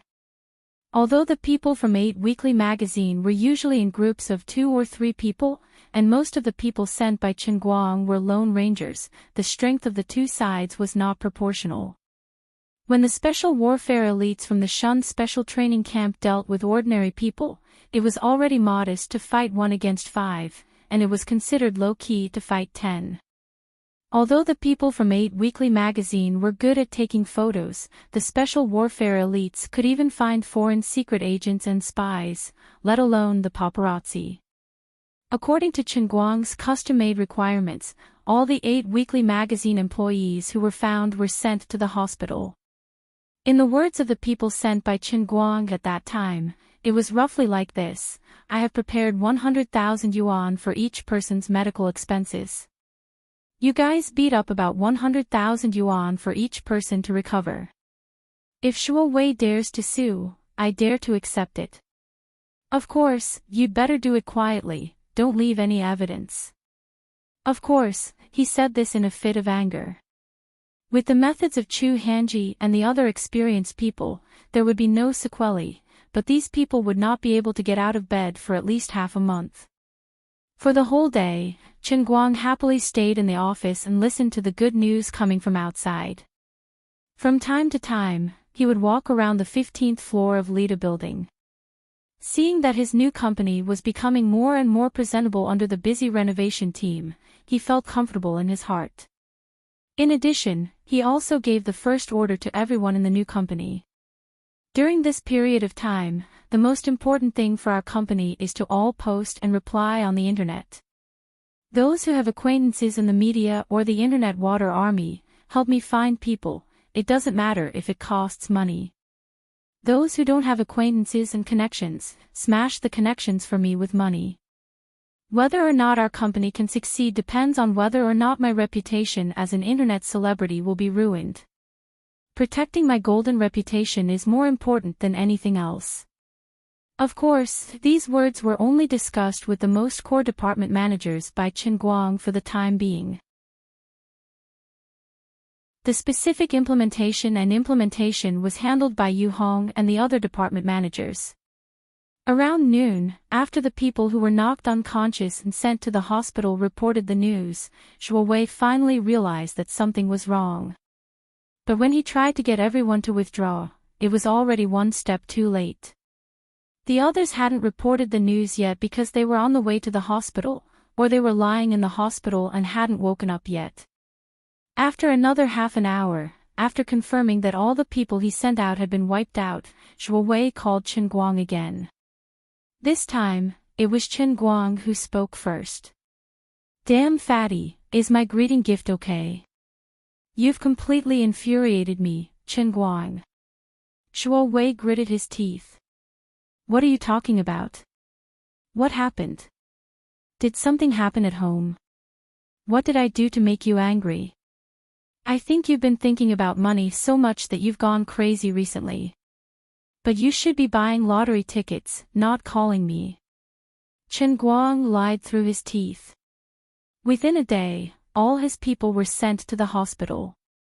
This was 100% Chen Guang's doing, but Chen Guang didn't admit it. Zhuo Wei really couldn't do anything to him, because the people Chen Guang sent out were clean and neat. They left without leaving any credit or fame, not even a trace of video evidence. Both of them had a tacit understanding, but Zhuo Wei couldn't do anything. He couldn't say that he sent people to secretly take pictures of Chen Guang's friends and then knock them unconscious. Plus, there was no evidence. "You'll pay the price sooner or later." Leaving such a sentence, Zhuo Wei hung up the phone while gritting his teeth. This time, he won. He hung up first. Suppressing the anger in his heart, Zhuo Wei made another call. After a short conversation, he finally showed an expression of relief and said to himself, "Boss Liu is finally back. I don't believe that Boss Liu can't deal with you. You're just an internet celebrity, why are you so smug? How dare you say that Jean Shiyue doesn't say anything because she trusts you? Stop fooling around, you've already infuriated the Jean family. They're not saying anything now, isn't that the calm before the storm?" Using himself as a measure, Zhuo Wei felt that if he was the elder of the Jean family and saw that his precious granddaughter's boyfriend had an affair, he would definitely explode. The news that came from Yan Jing proved this point perfectly. It was rare for Zhuo Wei to get clear information about those people. It wasn't groundless speculation, but a certain old man had clearly stated on a semi-public occasion that he didn't oppose or support young people's affairs. The troubles of young people could only be solved by young people themselves. Zhuo Wei wasn't sure about the matter between Chen Guang and his classmate, but he knew that there was definitely something going on between Chen Guang and Zhuo Jingxi. The reason why Zhuo Wei was so fearless was because he thought that Chen Guang would be afraid of being slandered by him, which would affect his status as the Fuma. Zhuo Wei firmly believed that Chen Guang would give in sooner or later. As long as he could keep his status as the Fuma, how much money couldn't he earn back? It was a simple logic that Chen Guang understood. Zhuo Wei kept telling himself this. Just a little more, and he would be afraid and the matter would be settled. It didn't matter how much he offended him now. After they formed a cooperative relationship, he would know how good he was. There was no such thing as an eternal enemy in the world. The only thing that would never change was benefits. On the other side, Chen Guang ordered the 2 treasures and 1 candy scattered outside to come back. Then, he called Wang Qing. Since Zhuo Jingxi had revealed that Zhuo Wei had the backing of a big shot in the underworld, Wang Qing, who was an insider, was the most reliable way to find out who the big shot Liu was. "Big shot Liu. My uncle Liu Chao." Wang Qing, who was on the other side of the phone, used less than 2 seconds to reveal the name of the big shot Liu. Sure enough, there was a reason for this big shot Liu status in the 5 capitals. "Brother Guang, what business do you have with him?" Wang Qing was a little puzzled.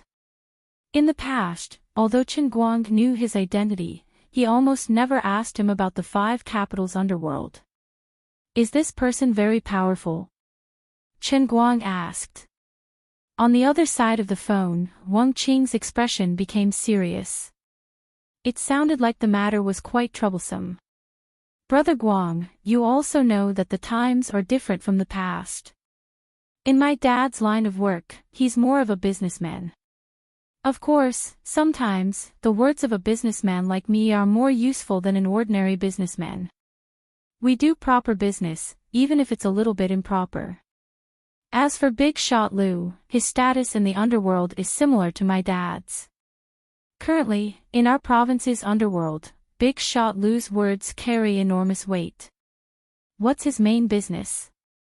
Chen Guang asked. Mining. He has shares in many quarries, sand quarries, and coal mines in the province. He's also involved in some mining companies that mine metals. He's the chairman of the Energy Association of Great Chuan Province. His assets are about a few billion. In any case, he's a pretty ugly eater. He's much better at making money than my dad. Chen Guang was stunned. The background of the coal boss was so scary. Lu Chao was the boss of the coal boss. Damn, no wonder that scumbag Zhuo Wei was so daring. His background was quite strong. Even though Wang Qing said that Lu Chao was just some chairman of the Great Chuan Province, what era was this? It was impossible for Lu Chao to climb to this position without the secret support of someone above him. Forget it. I can't think about this anymore. If I continue to think about it, I'll be going to heaven.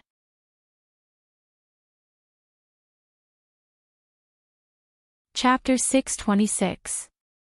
But recently, most of the private coal mines have been shut down. Uncle Lu's life isn't as comfortable as before.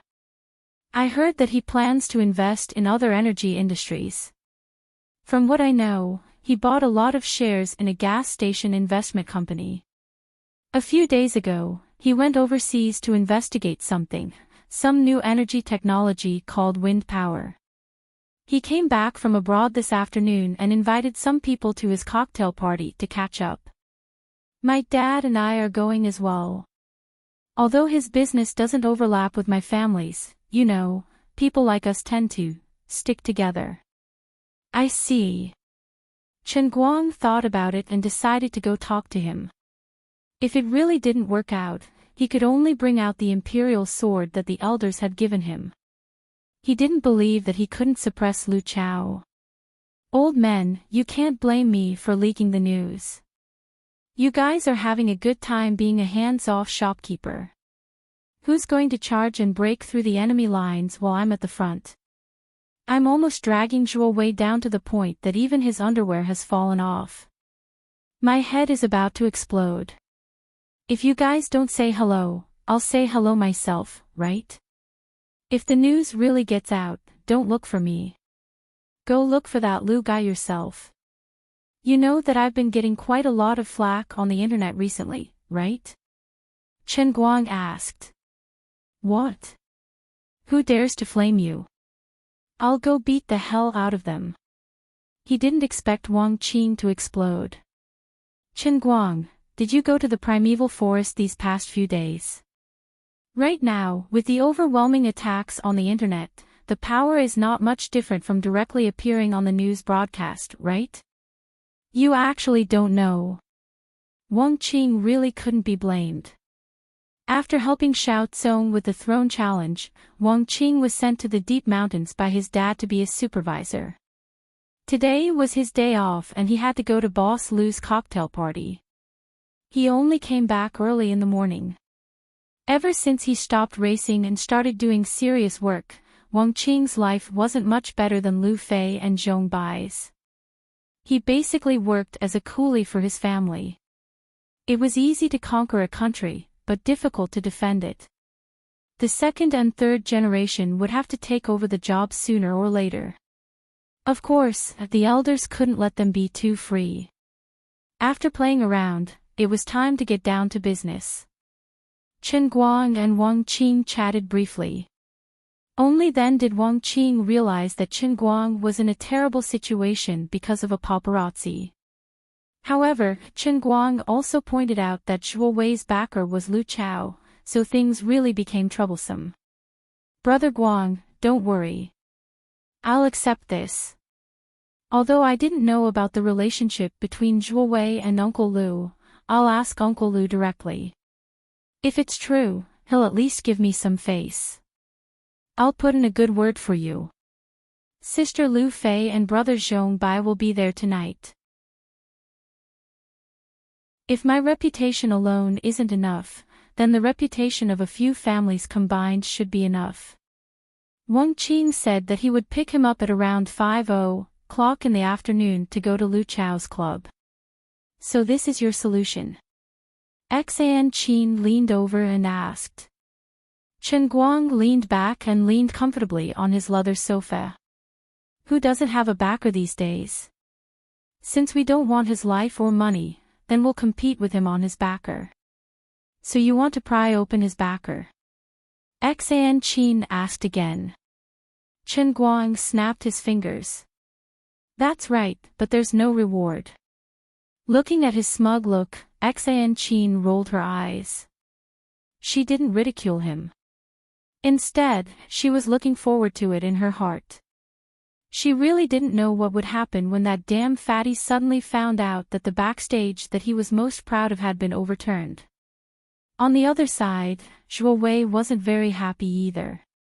Boss Lu actually said that he didn't have time to see him today and that they could talk tomorrow. Zhuo Wei felt wronged. My people are all in the hospital, but I can't even see boss. I've wasted so many years helping you in the entertainment industry with 8 Weekly. Without my secret help, would your LoveLore culture be able to progress so smoothly? Of course, Zhuo Wei couldn't do anything about it. His relationship with Lu Chao couldn't be seen in the light. Many people could guess who his backer was, but he never had the chance to meet Lu Chao in public. Lu Chao had many industries. Other than materials, energy, and mineral resources, LoveLore culture was the most famous. This was a top large-scale management company in the country. Its business included film and television investment, film and television production, film and television distribution, variety production, cultural publishing, 3D animation, actor management, and so on. It had many artists under it, including A-list, B-list, and C-list artists. It could be considered one of the leading companies in the country. LoveLore culture was established by Lu Chao more than 10 years ago. After many years of development, and with Lu Chao's two-legged strategy, it had developed very smoothly. First, LoveLore culture used LoveLore culture to build an external framework. Then, Zhuo Wei and 8 Weekly secretly provided intelligence support in the dark, including some publicity strategies. Zhuo Wei was in charge of all of them. For example, in a movie released by LoveLore culture, Zhuo Wei first smeared its competitors in the market, then used all kinds of insider information to interfere with the other party's publicity strategy. At the same time, he helped LoveLore culture's movie from a positive angle on the internet. A terrible movie that could blind people actually sold hundreds of millions of yuan at the box office. Although Lu Chao had now become a well-known private entrepreneur, his style of doing things had always been like this. He judged a hero by the results. So far, he had not gone astray. Usually, the local tyrants of the 5 capitals played their own games, and there were very few large-scale gatherings like wine parties. Only the second and third generations like Zhong Bai, Wang Qing, and Lu Fei liked to get together in private. However, the real leaders of the older generation were too busy with their own things. How could they have time to hold a party? Every time there was a big gathering, there must be a suitable reason. Otherwise, if you invited someone for a small matter, it would not be good for others to come, and it would make people unhappy. This time, Lu Chao, who had just returned from abroad, could not wait to create a wine party. The reason was good. On the one hand, it was to receive the big shots from Yanjing. On the other hand, he had also gained a lot from his exploration of new energy abroad. He had reached a strategic cooperation agreement with a foreign company with strong technical strength. It was almost time to start. The purpose of him receiving the big shots from Yanjing was to get involved in the new energy development project of wind power in Sichuan province. The investment and potential profits involved in the whole big project were enough to make anyone tempted. If the huge investment of hundreds of billions of yuan could be successfully put into production and connected to the power grid, the economic benefits that could be generated in a year would definitely be tens of billions. Not only that, even if it was part of the bidding work of some equipment and buildings, the laying of the power grid and construction, and even the operation and maintenance work in the later stage, any small part of it would be a potential profit of billions. Although the whole thing was inevitably led by the people from Yanjing, how could the local snakes in Sichuan province not have a share of the profits? The specific game involved in this was huge, but today's wine party could be regarded as a more formal meeting between everyone. As the president of the Sichuan Energy Association, whether it was for himself or for the local tycoons related to the entire Sichuan province, Lu Chao had the obligation to stand up and take the lead. Although there might only be a few people who could really talk to the big shots in Yanjing, the others who were slightly familiar with the scene could say, "Sir, I met you at XX place before." Once these words were said, although it might not have much impact on the results of the negotiation, the relationship was different. China was a society with a network of relationships. A nod of acquaintance was a relationship, and so was a friendship of life and death. Just a flash of the face was also a relationship. A little relationship was better than nothing. On this side, just as Chen Guang and Xian Qin sat in Wang Qing's car and prepared to go to the club in the suburbs, on the other side, Lu Chao had already ordered people to wait in the club. He was a little sleepy and was wearing a suit as he reclined on the sofa in the lounge to take a nap. It had been less than 3 hours since he flew back from Europe, so he had not recovered from the jet lag at all. But it didn't matter. When the people came and needed him to appear, he only needed to get up and wash his face a little. Then, he could stand in the hall in high spirits. Therefore, successful people had their own reasons for success. Although Lu Chao was born in the wilderness and did not read many books, he was able to do well in the business world after the transition. It was not unrelated to his strong spirit and willpower. At about 5:30, his personal secretary, a blonde beauty who could speak fluent Mandarin, entered the lounge. She bent down and whispered in Lu Chao's ear, "Mr. Wang and Mr. Yin Xi's car has arrived." Lu Chao suddenly opened his eyes. 2 seconds later, the hazy sleepiness in his eyes was swept away. He quickly got up and went to the bathroom to wipe his face with water. Then, he turned back and asked Sarna to help him fix his hair. A big boss with a majestic gait came back to life. "Old Wang and Old Yin, you two actually came together. Tell me, what were you two discussing behind my back?" Lu Chao walked straight to the hall of the club and welcomed Wang Guoxiong and Mr. Yin Xi. In the hall, many people who were whispering to each other in groups of 3 to 5 also came over to greet them. "Greetings, Mr. Lu." "Greetings, Mr. Wang." "Greetings, Mr. Yin Xi." The three of them simply nodded and smiled with the others. They waved and gathered on the sofa in the corner and sat opposite each other. The others didn't care about the arrogance of these 3 people and returned to their original seats. Even if the people sitting here were at least tens of millions of yuan, or people who held power in a certain county or city, in front of these 3 people, their status was not enough. They weren't qualified to sit at the same table as them. This was the status of the 3 of them in the Jianghu. At least in Sichuan province, although Lu Chao, Wang Guoxiong, and Yin Xi were not as domineering as a separatist region, they were at least people whose words carried enormous weight in the Jianghu. The reason they could not be separatists was because transportation and information technology were developed now. Local tyrants could not go against the people above them. The people in the Jianghu privately called the three heroes of Dechuan. Go to hell. You're the one who's shameful. Wang Guoxiong laughed and joked with Lu Chao. He then cupped his hands at the middle-aged man in black behind Wang Guoxiong.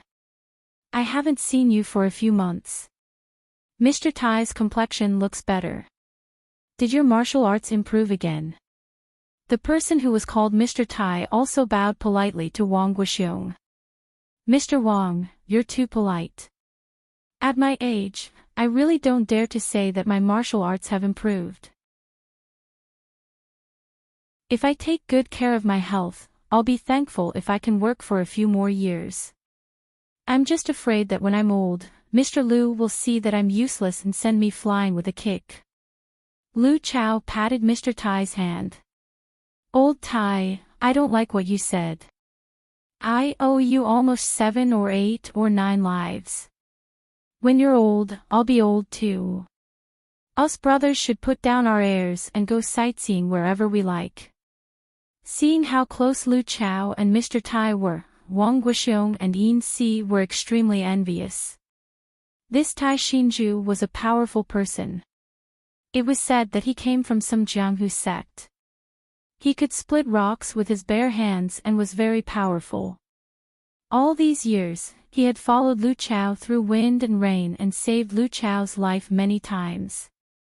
Even when he was besieged by several assassins abroad, he could carry Lu Chao and jump into the sea to escape. He could even swim more than 10 kilometers after being shot several times. The two of them didn't have a powerful bodyguard like Mr. Tai.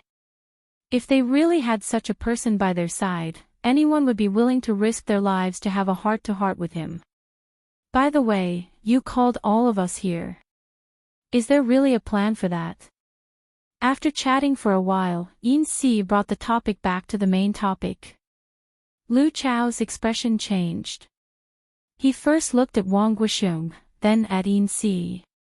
He lowered his voice and said, according to the information I've gathered, the new energy will be launched within half a year at the latest. Do you know who the representative from above is? Who? The grandson of the late Old Master Bai, the treasure of the Old Masters. He's now the vice president of Tianjin Energy Group and the third in command, young Master Bai Hua. The other two's eyes lit up. Then we can really have a good talk.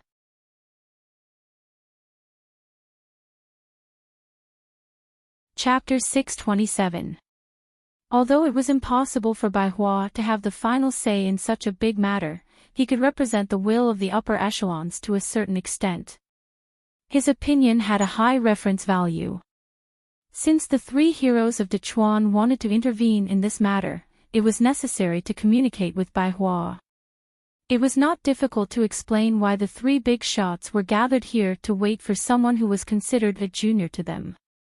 Brother Guang, when you see Uncle Lu later, if you have any ideas, talk to him directly. However, based on my understanding of Uncle Lu, he might not be that easy to talk to. But don't worry, if he doesn't listen, even if I have to face him head-on, I will help you to the end.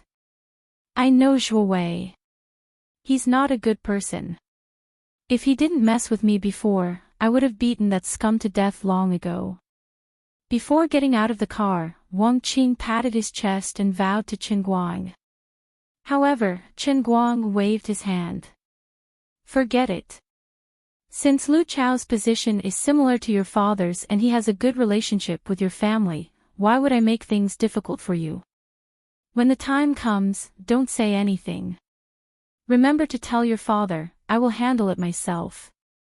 As for the negotiation with Lu Chao, Chen Guang was very confident. He didn't believe that a mere Zhuo Wei and a paparazzi would mean much to Lu Chao. Lu Chao would never dare to provoke the plans of so many old men just for Zhuo Wei. If they really couldn't come to an agreement, he would call Secretary Chu in front of Lu Chao and use this trump card. He didn't believe that Lu Chao wouldn't kneel. Of course, unless it was absolutely necessary, Chen Guang didn't want to expose this matter. If he really angered Lu Chao, the old men would be happy to see him suffer. They would even be happy that I helped them attract the attention. Since you guys have done this, don't blame me for returning the favor. In other words, if Lu Chao knew about this matter, it wouldn't be a big problem. If he didn't want to die, or if he was sane enough, he wouldn't leak the information. That's not good, right? I'm afraid, if the negotiation breaks down. Other than energy and mining, Uncle Lu also has a company called Culture. 8 Weekly is very useful to him, you know. Culture. F***CK, it can't be, it's his. Although Chen Guang did not pay much attention to the news of the entertainment industry, he had heard of the famous Culture.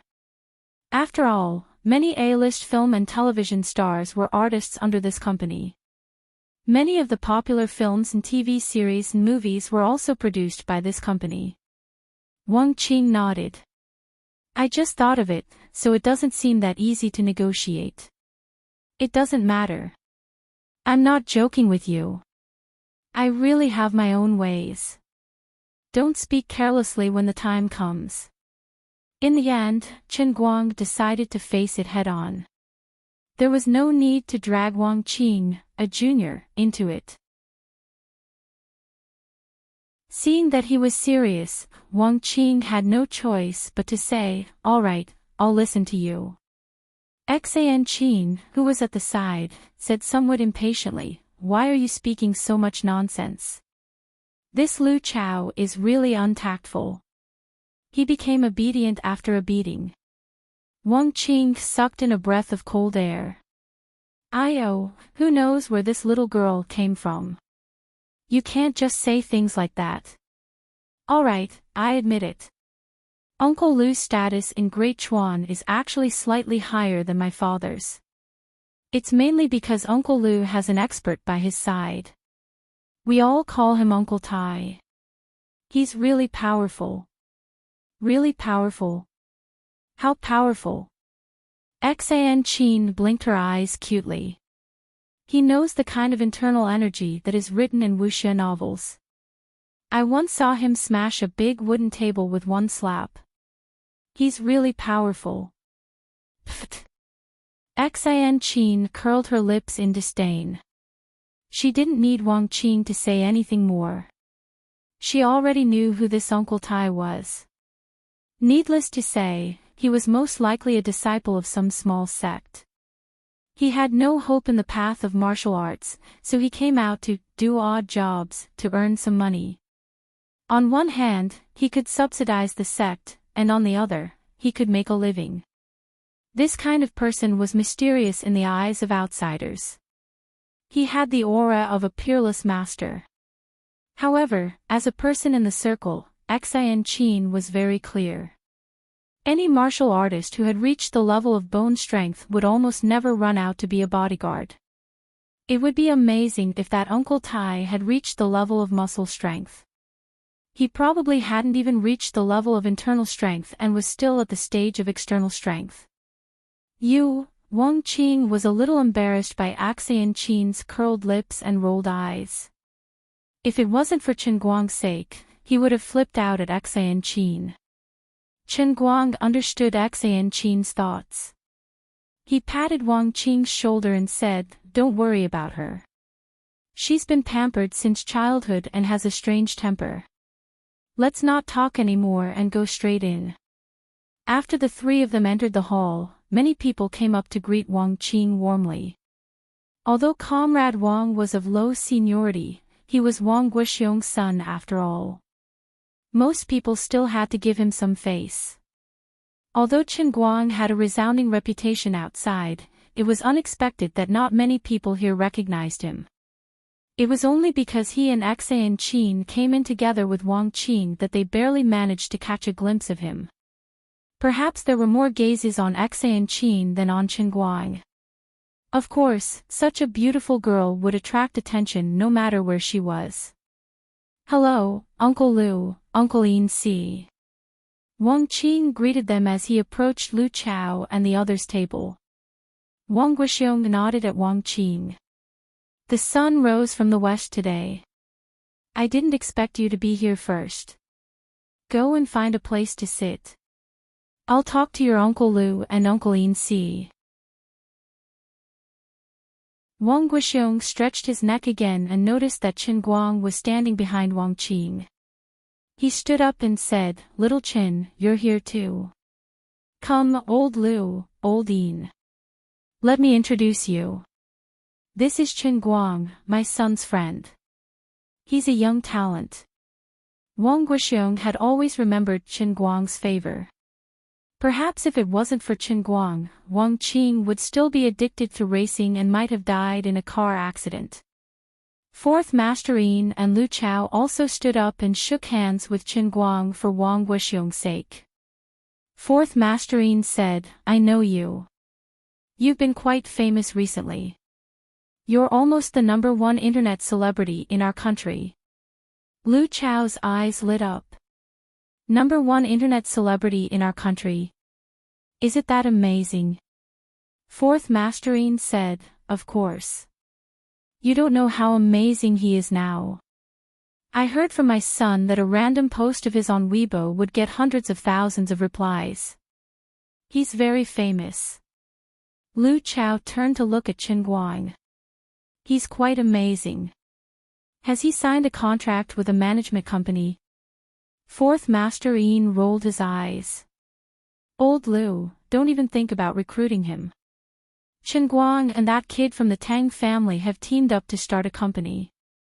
It's only been 2 days since it opened. Don't even think about recruiting people for your Lu Shi. That's a pity. But who knows what will happen in the future? We can keep in touch," Lu Chao said with a smile. Fourth Master Yin shook his head. "Old Lu, give up. There's no chance." Lu Chao was confused. "Why? Old Yin, why do you sound so weird?" "It's not that I'm weird, but Zhuo Wei has been making a lot of noise on the internet these past 2 days. He just can't get along with little Qin," Fourth Master Yin said with a wink. Compared to the other two, Fourth Master Yin knew the situation the best. This was also because his son happened to be Qin Guang's fan. He had been fighting for Qin Guang at the dinner table for the past 2 days and almost begged Qin Guang to help his idol out. Fourth Master Yin was also a shrewd person, and he wouldn't visit for no reason. Qin Guang and Wang Qing's relationship had been going on for a long time, and the few of them knew about it. However, they had never heard of Wang Qing bringing Qin Guang into their circle. However, Qin Guang came here today. Moreover, Fourth Master Yin knew about the dirty relationship between Zhuo Wei and Lu Chao. Therefore, he guessed Qin Guang's intention when he saw Qin Guang. Thus, he took the initiative to expose the matter, which could be considered as doing Qin Guang a favor. Lu Chao was stunned at first, but he quickly reacted. He looked at Qin Guang awkwardly and said, "I really don't know about this. I've been overseas for the past few days and just got off the plane this afternoon. Little Qin, can you tell me about it?" As he spoke, he got up from the couch and patted on Qin Guang's shoulder before he led the latter to the side. He got up from the sofa as he spoke. He patted Qin Guang's shoulder and led him to the side in a friendly manner. "Let them talk first. It's not a big deal." Wang Guoxiong looked at their backs and said indifferently, "Wang Qing, you can go walk around with this young lady." Wang Qing nodded. He turned around and sat in a booth a few meters away. Xan Qin raised her head and glanced at Mr. Tai, who was standing behind the sofa. A playful smile appeared in her eyes. As she had guessed, he was an insider. It was just that he was a little weak. He was only at muscle force and was far from the pinnacle. Judging from his age, he would probably stay at this level for the rest of his life. Tai Xinju's heart was in turmoil. He broke out in a cold sweat when the young lady glanced at him. Don't be fooled by Enchanting's inferiority before Chen Guang. She didn't even dare to compare herself to Wen Wen. But no matter how desolate the Thousand Despair sect was, they were still part of the inner circle of cultivators. So even if they cooperated with the myriad Flower Valley to produce pellets, it could be considered a specialty in the underworld. Tai Xinju's background was much worse than Enchanting's. Enchanting did not know who he was and could only see through his cultivation. However, Tai Xinju recognized Enchanting at first glance. The genius disciple of the Thousand Absolutes sect. A few years ago, the Thousand Absolutes sect had invited many people from the Jianghu to attend the open selection of the first disciple. At that time, Tai Xinju was fortunate enough to be there with the senior experts of the sect. At that time, he had seen the 15-year-old Enchanting, who was at the pinnacle of muscle force, suppress all her peers. At that time, the people from the weak sects were shocked by Enchanting's talent. Now that a few years had passed, Tai Xinju could feel that Enchanting's cultivation was unfathomable. It was obvious that her cultivation was already above bone force. As the precious first disciple of the Thousand Absolute sect, why was she following behind the young man named Chen Guang like a follower? This kind of shameful thing should be done by low-level disciples with no potential. What was going on with her? Who was that young man named Chen Guang? It seemed that there was something going on between him and Mr. Liu. This was going to be troublesome. Tai Xinju began to feel nervous. At this time, Chen Guang and Lu Chao had already started a simple negotiation face-to-face.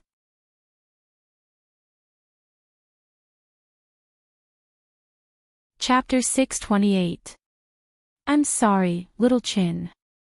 I'm not too sure about the current situation. Please tell me everything in detail. Lu Chao didn't realize the seriousness of the problem. He only thought that Zhuo Wei and Chen Guang had a simple quarrel. As he spoke, Lu Chao looked at Chen Guang casually, but he was actually carefully sizing him up. Secretly, he thought more highly of this young man. There weren't many young people in Dechuan province who could chat with him without batting an eyelid. At least, Chen Guang was one of them. But he didn't know that in Yanjing, not to mention Lu Chao, I've been chatting happily with people who are many times older than you, okay? The old man had a big heart. That was how confident he was. Then I'll get straight to the point. I heard that Zhuo Wei and 8 Weekly's backer is you, Mr. Liu, right? Lu Chao shook his head. No, to be precise, I'm the boss of 8 Weekly. Zhuo Wei is considered to be working for me. He only has shares, and I give him a bonus every year. Lu Chao admitted that he was a hoodlum and very generous. That's even better. Chen Guang grinned and told Lu Chao everything that had happened in the past few days. From Zhuo Xiaowei's rudeness in the parking lot, to Zhuo Wei's failure to bring his bodyguards to the press conference, to the first time he sent someone to spy on them that night, and then to the overwhelming amount of scandals on the internet. Then, there were the negotiations between Chen Guang and Zhuo Wei, from 2 million to 20 million, and then to 30 million. In the end, everyone from 8 Weekly was sent to the hospital yesterday. Zhuo Wei was probably a commander without an army now. Chen Guang didn't hide anything from Lu Chao. Since he was the real boss of 8 Weekly, these things would sooner or later reach his ears from other sources. Lu Chao's brows gradually furrowed. He could imagine how much pain Zhuo Wei was in. Although he didn't interfere with the actual management of 8 Weekly, Lu Chao could roughly estimate how much money 8 Weekly had invested. It was my negligence that something like this happened. In that case, I apologize to you on behalf of Zhuo Wei. Lu Chao pondered for a moment and finally said. Chen Guang raised his eyebrows. It seemed that Lu Chao was indeed planning to help Zhuo Wei with this matter. Chen Guang looked at Lu Chao playfully. Oh. That's it. Lu Chao was a little unhappy. In his understanding, as long as he apologized, even if the grudge was as big as the sky, it would be over. Looking at Sichuan province and even the whole country, his apology was usually enough. Because of Wang Guixiong and his son, I have given you enough face. You should know when to stop, right? After all, this wasn't a big deal. Which celebrity hadn't been defamed before? In the past, when I was defamed by others, who dared or had the ability to find me?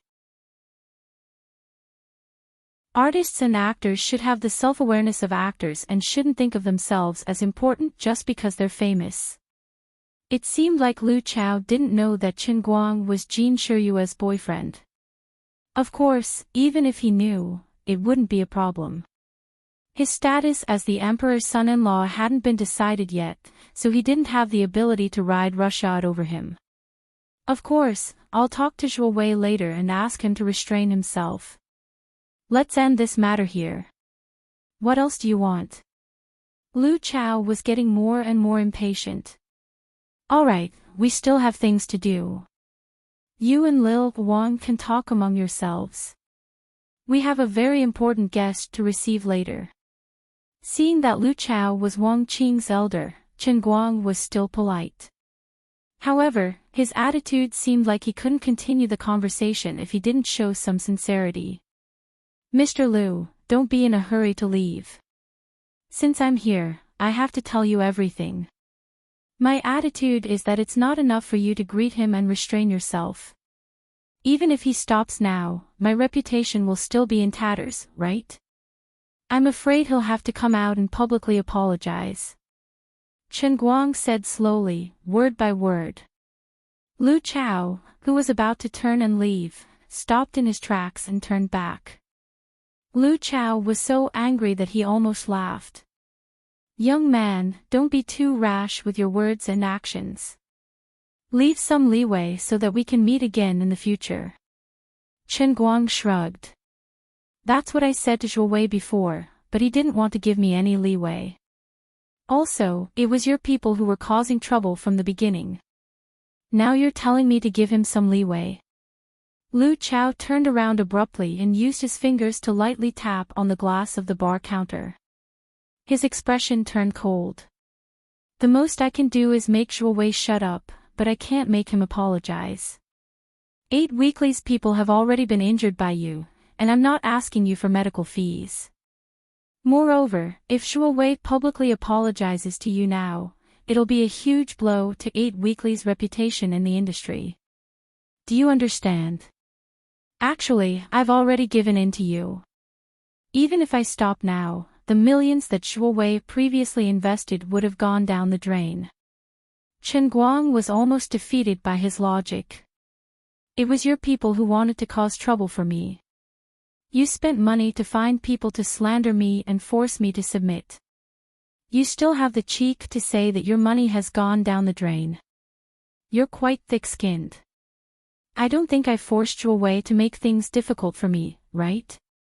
No matter how much money your people invested and how many injuries they suffered, they only have themselves to blame. You can't blame me, can you? Chen Guang rubbed his nose, and his expression turned colder. Lu Chao finally waved his hand impatiently. Alright, that's it. You youngsters can play by yourselves. After he finished speaking, he quickly turned around and quickly returned to the sofa to sit down. Wang Guixiong noticed that the atmosphere was a little off. He wanted to say something, but Lu Chao took the initiative to change the topic. He looked at his watch first. Mr. Bai will be here in about 10 minutes. Where were we? Wang Guixiong and Yin Laosi knew that he didn't want to talk about Chen Guang anymore. They sighed in their hearts, but they didn't say anything else. Standing up, Wang Guixiong called Wang Qing back and patted on the latter's shoulder before giving a signal to his son. Wang Qing, bring Chen Guang to the inner field to play. There's something that you youngsters like to play there. Wang Guixiong blinked. He wanted to get involved in this matter, but now wasn't the time. He hinted to Wang Qing that they should discuss it privately after they were done with business. However, Wang Qing shook his head slightly and mouthed to his father, "Brother Guang told us not to talk."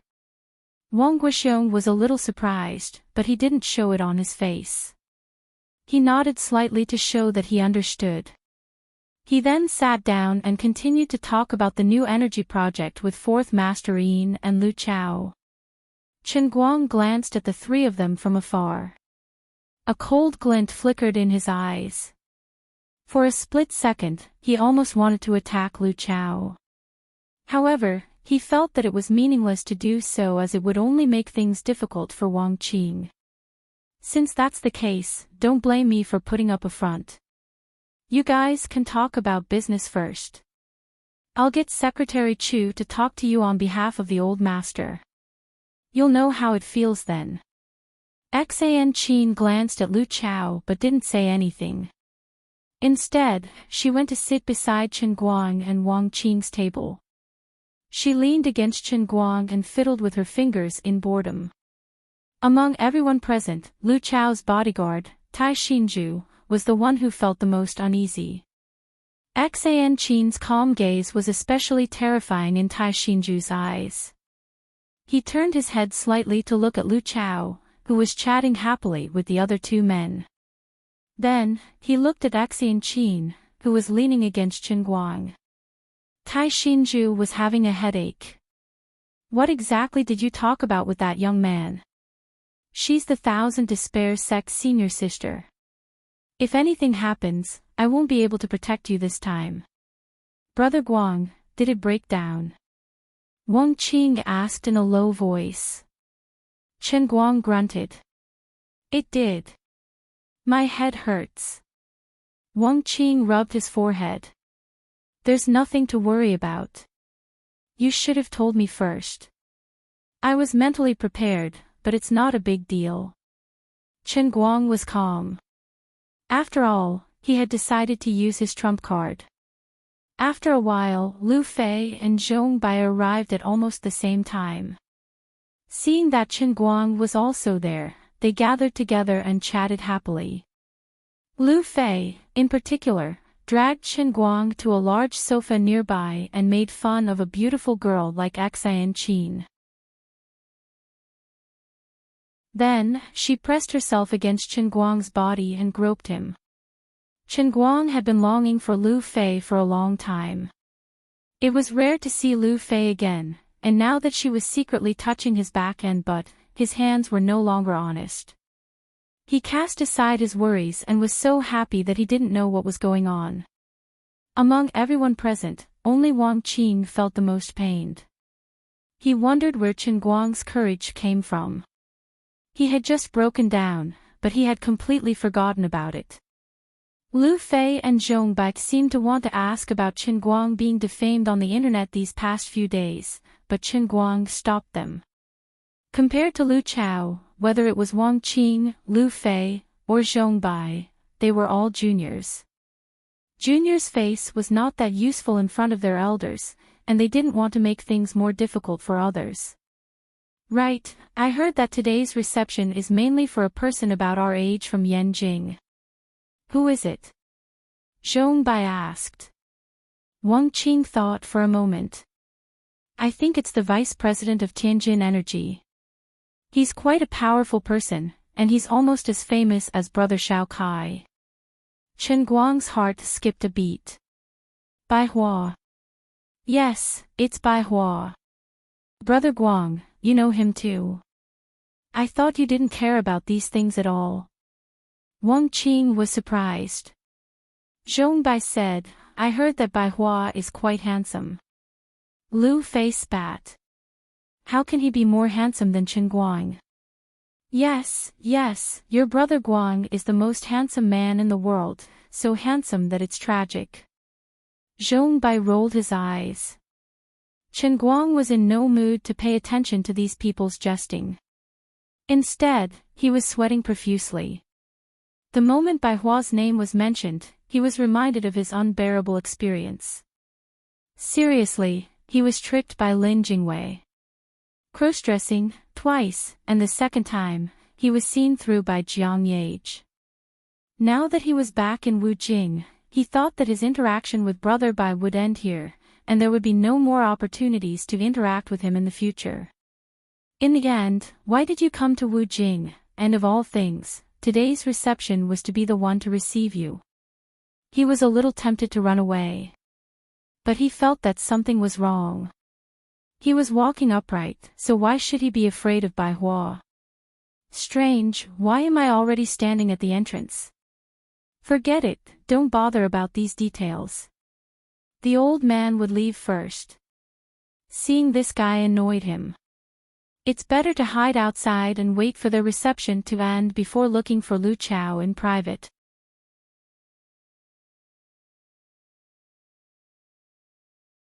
Chapter 629. Chen Guang. Why are you here? Chen Guang's expression froze for about 5 seconds when he saw Bai Hua enter the room. Then, he put on a smile that said, "What a coincidence. Brother Bai Hua, I'm here with my friends for a gathering." "What are you?" Bai Hua stepped forward and patted Chen Guang's shoulder before pushing him inside. "What a coincidence. I was also invited here by someone. I was just about to have a chat with you when I came to the 5 capital." "Chat about what?" At this moment, Chen Guang was baffled. Bai Hua's expression suddenly became serious. "What do you think? I entrusted Shuriwa to you, and this is how you respond. You idiot.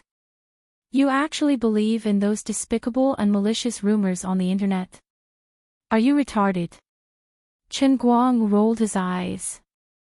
They might not be familiar with each other, but with Su Tao's intelligence and status, it's impossible that he couldn't see through such malicious intent, right? "Screw you. If I really believed you, would I still be talking to you like this?" "All right, that's all I have to say. Before I set off, the elders had a quiet chat with me. You still lack experience in these matters. The most important matter that I have come to the 5 capitals is not the matter that I will discuss with Mr. Lu later, but your matter. That's all I have to say. It's good that you understand. We can talk privately later." Bai Hua said as he put his hand on Chen Guang's shoulder and walked inside. On the other side, Lu Chao, Wang Guixiong, and 4th Master Yin had already gathered together with a group of people. Lu Chao felt uncomfortable when he saw Chen Guang and Bai Hua being so familiar with each other. However, he was still a veteran and immediately squeezed out a smile on his face. "Mr. Bai, why did you come here directly? Please, take a seat." Everyone else in the room also came up to greet them enthusiastically. In order to get a share of this huge project, they couldn't be too enthusiastic. Bai Hua, on the other hand, wasn't arrogant and returned the greeting. In terms of dealing with people, he didn't have the slightest bit of immaturity. On the contrary, he could make everyone he talked to feel like they were bathing in the spring breeze. "Chen Guang, are you interested in listening to us? Shall we go together?" Bai Hua turned around and asked Chen Guang, who was beside him. Chen Guang waved his hand. "Forget it. I'm not interested." Chen Guang ran away as soon as he finished speaking. He only cared about his own matters right now. What Bai Hua wanted to discuss with these people had nothing to do with him. Once they were done with their discussion, Chen Guang would tell him everything. "Since you're here to help me solve my problem, it just so happens that the main characters are here today. Let's have a good talk." Bai Hua and the group of people from the 5 capitals walked towards the conference room. Along the way, Lu Chao casually asked, "Mr. Bai seems to be quite familiar with Chen Guang." Bai Hua replied without hesitation, "It's not that we're very familiar with each other, it's more like we're brothers. I didn't expect to meet him here today." "I see." Lu Chao gradually felt that something was wrong and began to regret not having a good talk with Chen Guang. On the other side, Tai Xinzhu had something he wanted to say to Lu Chao, but he couldn't find an opportunity to do so. Even after everyone had entered the conference room, Tai Xinju still couldn't open his mouth. Mr. Tai.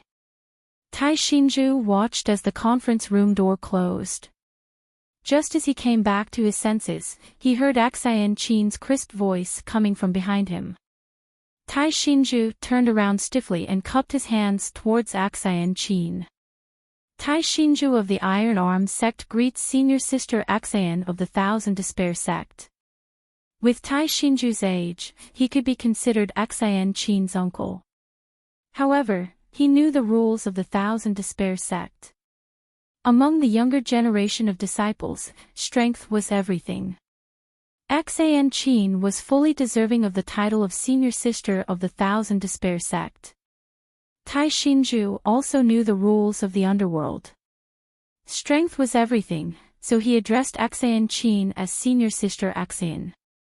Xian Qin raised her eyebrows. Iron Arm sect. She was a little unfamiliar with the name of the sect. She couldn't figure it out even after thinking for a long time. Tai Xinju didn't feel offended at all. He continued to bow and said, "My sect was founded less than 100 years ago by Grandmaster Taizhan. My words carry little weight, so it's normal that senior sister Xian doesn't know about it. However, during the Thousand Despair sect's disciple selection a few years ago, I was one of the people who attended the ceremony with the elders of the sect when senior sister Xian ascended to the position of senior sister Xian." "Is that so? Then, Xian Qin greets you." Although there were at least 1,000 people who attended the ceremony, it was still a friendship.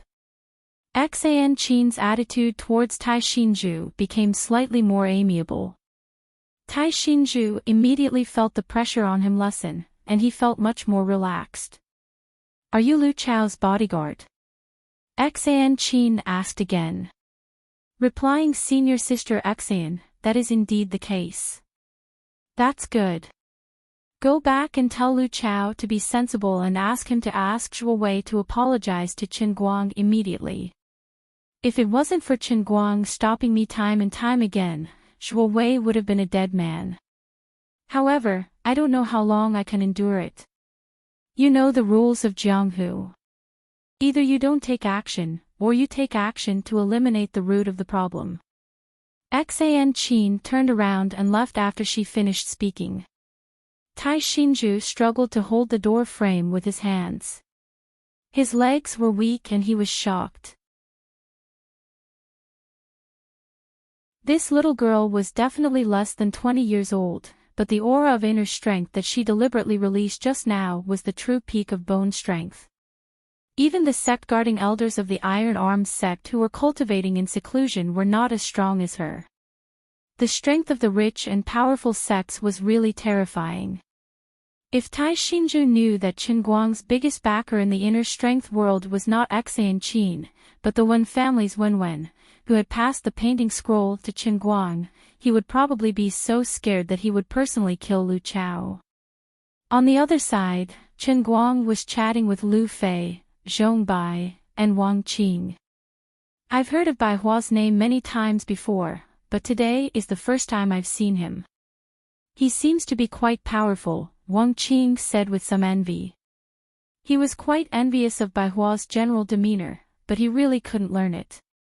Bai Hua and Lin Jingwei, who were at the peak of power, were different from Zhong Bai, Lu Fei, and Wang Qing. In this country, power and money were not absolutely linked or equal, but power was definitely more useful than money. What's so powerful about him? Little Kai is not worse than him. We are all the same age, and we have little Kai in the 5 capitals. As Tang Xiaokai's childhood friend, Zhong Bai had a different view. Lu Fei said, "Little Kai in the south and Little Bai in the north, both of them are quite outstanding. But I don't like Bai Hua. I think he is too pretentious. Little Kai is more pleasing to the eye." Qin Guang coughed lightly, and Lu Fei immediately added, "But in our Qin Guang, Little Kai, Bai Hua, and the others will all serve as foils for our racing god." Zhong Bai and Wang Qing covered their faces in shame. Sister Lu Fei, beauty is in the eye of the beholder. Come to think of it, are you two real men showing off your love in front of us? What? Not convinced? Lu Fei asked again. Convinced. Totally convinced. Zhong Bai and Wang Qing nodded repeatedly. After all, the meeting did not last long. After about an hour, everyone came out. Today was only the preliminary exchange between the two sides. Companies and investors who were interested in participating had reported their names. Bai Hua asked his personal secretary, Song Ting, to write down the information on the spot, and he briefly introduced the project outline. For such a large project, the leading role would inevitably be played by Tianjin Energy and the relevant ministries. The local forces of the 5 capitals would more or less have a share of the pie in the middle. But how to discuss the cooperation, how to distribute the resources, and whether there would be other people involved, were all matters for the next step. But overall, everyone had a good talk today. All right, everyone, you don't have to worry about me. Go busy yourselves. I will go and have a chat with Chen Guang. I heard that his new company has encountered some trouble recently, and I have to give him some advice. By the way, we are all heroes of Great Sichuan, so please help my brother, Chen Guang. Before the meeting ended, Bai Hua did not forget to pull some strings for Chen Guang. Lu Chao, on the other hand, had a bad feeling in his heart. What kind of trouble could Chen Guang have encountered? Wasn't it caused by his subordinate, Zhuo Wei? Of course. Since Chen Guang is your friend, of course, we will help him if we can. Lu Chao wiped his sweat and lowered his head. Wang Guoxiong and Fourth Master Yin looked at each other. Looking at Lu Chao's deflated expression, they found it funny, but they were also worried that the project would be ruined because of this. They were in a mess. When everyone walked out of the door, Bai Hua called out to Chen Guang again, Chen Guang, come over here. Chen Guang stood up and walked over. What? There are a lot of people outside. Give me some face and speak politely to me. Bai Hua joked, then pulled Chen Guang in front of everyone. Just now, I mentioned your matter to Mr. Liu and the others. Don't worry, Mr. Liu, Mr. Wang, and Mr. Yin are all big shots in Great Sichuan. There's nothing they can't handle. I'll settle it for you just like that. Chen Guang glanced at Lu Chao. Seeing his awkward expression, he crooked his face. Brother Bai, don't say that. There's really nothing in Great Sichuan that Mr. Liu can't handle. I won't hide it from you. Let's talk over there. Over there. Seeing that Chen Guang was going to reveal the plaque in front of everyone, Lu Chao could no longer stay calm. He hurriedly came over and led Chen Guang and Bai Hua to the side. Then, he desperately winked at Wang Guoxiong, asking him to send the others away. One mustn't wash one's dirty linen in public. This time, he was really going to lose face. Bai Hua's heart was full of doubts, but he had accepted the task of helping Chen Guang solve his problems. Perhaps the elders felt that the matter was almost settled, or perhaps someone finally understood Chen Guang's personality and knew that if he didn't give him the slightest bit of support, he would quit. In the end, they sent Bai Hua. All right, I'm a little tired of this. Let's not beat around the bush. I'll make it short. Brother Bai Hua, the one who's been spreading rumors on the internet, sending people to secretly take pictures of me, and spreading rumors on the internet that I'm wrong is Zhuo Wei and his 8 weekly magazine. Do you know Zhuo Wei? The three of them walked to a corner and Chen Guang spoke. Lu Chao was a little helpless, but he forced himself to calm down. Little Chen, don't be like this. We can talk things out. Bai Hua ignored Lu Chao and thought for a while. The paparazzi who chased a car and killed the singer Zhen Jinru more than a decade ago. Chen Guang nodded. That's him. He's doing very well now. He's known as China's #1 paparazzi and the underground emperor of the entertainment industry. He can call the wind and summon the rain. Isn't he the one who targeted me and asked me to pay a protection fee of 30 million? If I didn't pay, it would be like what you see now, right? F***ck. He's courting death.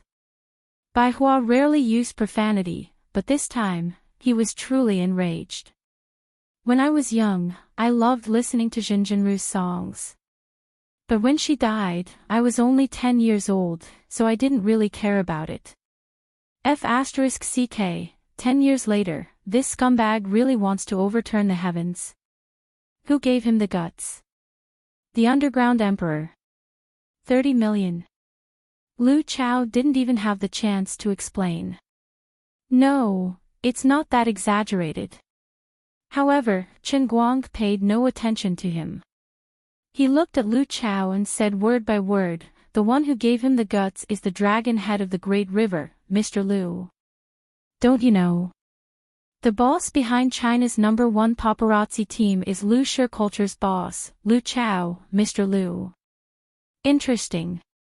Bai Hua said as he turned to look at Lu Chao. He was organizing his words in his mind. At the same time, he was already weighing the elder's determination and attitude towards Chen Guang. Lu Chao was a big boss. This was without a doubt. He had deep roots in Sichuan province and might have some connections in the upper echelons. If they wanted to touch him, they might have to move the whole body. But no matter how big the matter was, it couldn't be bigger than the elders' plan this time. If it was really necessary, the elders wouldn't mind sorting out all the connections Lu Chao had. Even if it was a big tree, they would be able to uproot it. Mr. Lu, this time, you've gotten yourself involved in a big matter that you can't touch. This really isn't a pot that a mere big boss of Sichuan can handle. No one in the whole country can handle this black pot.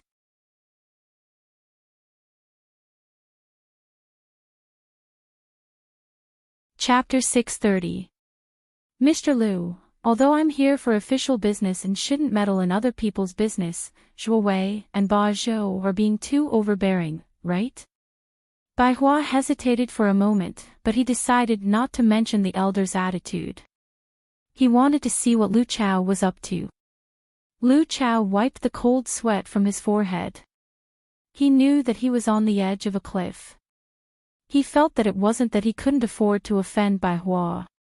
It was just that the entire Sichuan Energy Association was trying to get involved in the new energy project under his leadership. If he offended Bai Hua because of this matter, he would have to go back and tell those old men who regarded him as a treasure. If he ended up causing a huge commotion in the project to go down the drain, he would definitely be embarrassed in the future. Mr. Bai, don't worry. Chen Guang, I'll definitely give you a satisfactory explanation. Lu Chao forced himself to calm down. Chen Guang raised his eyebrows. It didn't seem to be interesting enough. Lu Chao knew what he wanted, but he still didn't ask Zhuo Wei to apologize publicly despite Bai Hua's pressure. Instead, he used this so-called explanation to fool Chen Guang. He was probably waiting for the matter to blow over. Something's wrong with old Lu. He's actually sweating. Wang Guixiong, who was secretly observing the corner, said to Fourth Master Yin. Fourth Master Yin nodded. Something's wrong. I've never seen old Lu like this before. I've tried to persuade him, but we can't make our relationship too stiff. We're all brothers, so there's no need to cause trouble because of a small fry like Zhuo Wei. Fourth Master Yin said helplessly, that's why I wanted to expose him first. Old Lu has been living too smoothly these past few years, so he's getting cocky. Fourth Master Yin saw through it. He didn't think about it. Since the Jin family's granddaughter publicly revealed her relationship with Chen Guang, this matter is already set in stone. We're businessmen now, so there's no need to risk our lives to make money like before. Maybe he doesn't care about this kind of thing. After all, Shuo Wei usually takes care of these things for him. He just needs to collect the money. Wang Guixiong nodded and walked over. When he got closer, he deliberately raised his voice and shouted, "How's the discussion going?" It wasn't a big deal. Harmony breeds wealth. Chen Guang turned to look at Wang Guixiong and smiled, "Uncle Wang, it went well." Unexpectedly, Bai Hua seemed to be really angry. "I don't think it's good enough. How should I explain it? I'll have to trouble Mr. Liu to give me a proper explanation. Don't blame me for being overbearing. I, Bai Hua, am not the type of person to bully others. Furthermore, Mr. Liu is my elder. It's just that Shuo Wei's actions are truly infuriating. If Mr. Liu is unwilling to cut off your own wrists, I, Bai Hua, don't mind doing it for you." Since Lu Chao had spoken to this point, Bai Hua had already made his stance clear. Although he had restrained himself and didn't use the name of the elders, speaking to Lu Chao in such a manner as a member of the younger generation was extremely impolite. Wang Guixiong felt a chill run down his spine as he listened.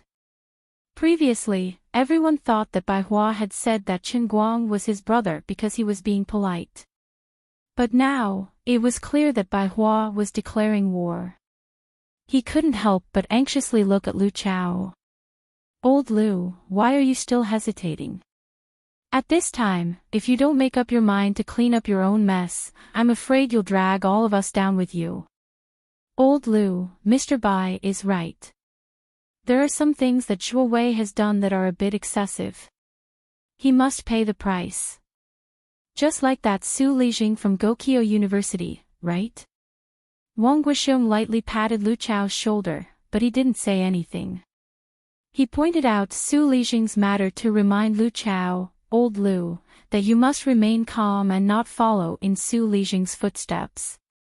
At the same time, he was also reminding Lu Chao not to think that besides Bai Hua in front of everyone, there was still Wu Shan behind Chen Guang. Although everyone was trying to make a name for themselves, there were still some shady things in the past. Now, some industries weren't so bright, and Wu Shan couldn't be ignored. Lu Chao understood what Wang Guixiong meant, and he broke out in a cold sweat. It seemed that he had really underestimated Chen Guang. Black, white, and economic. In black, Chen Guang had a friendship with Wang Guixiong and his son, who were about the same status as him. Wang Guixiong owed him a favor. In white, it was rumored that he had a close relationship with Wu Shan, who was in charge of politics and law in Sichuan province. In politics, he had a special relationship with the Jin family, and now he had a close relationship with Bai Hua, who was the second and third generation of the old master. In terms of economics, the new energy project that everyone was very concerned about was led by Bai Hua. In addition, his company also had the backing of the Tang family's genius, Tang Shaokai. With all these factors added together, Chen Guang's identity was definitely not a simple internet celebrity or artist. He clearly represented a terrifying force that Lu Chao couldn't contend with. Even if he brought out his own backing, it might not be enough. If the two sides really fell out, Lu Chao was afraid that his backing might even choose to sacrifice the rook to protect the king. Scary. Many things were like this, when you couldn't figure them out. They would never know how powerful it was, but once they understood it, those seemingly profound principles were nothing more than a thin layer of window paper. Once it was pierced, one would be able to see the shadows of swords and sabers behind the paper window. The only difference was whether the person involved really had the heart to pay attention to the problem and the person, and whether they could really pierce through this layer of paper.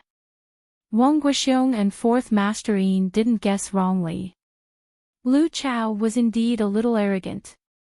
Now that he was suddenly awakened, Lu Chao felt as if he was suddenly enlightened.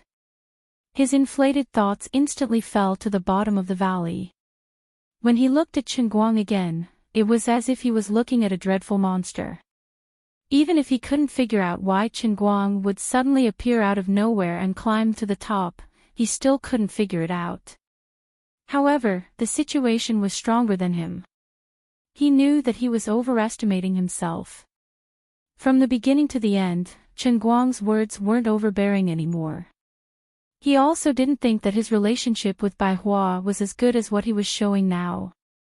Bai Hua's attitude was most likely due to the orders of the old masters. It was impossible for him to be deeply grateful to Bai Hua. Everyone was just doing their own things.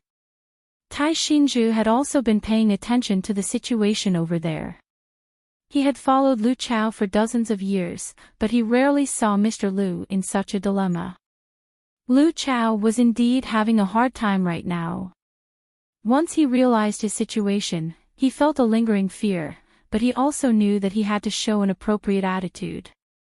He couldn't try to fool them anymore. Otherwise, the next step would be a bottomless abyss.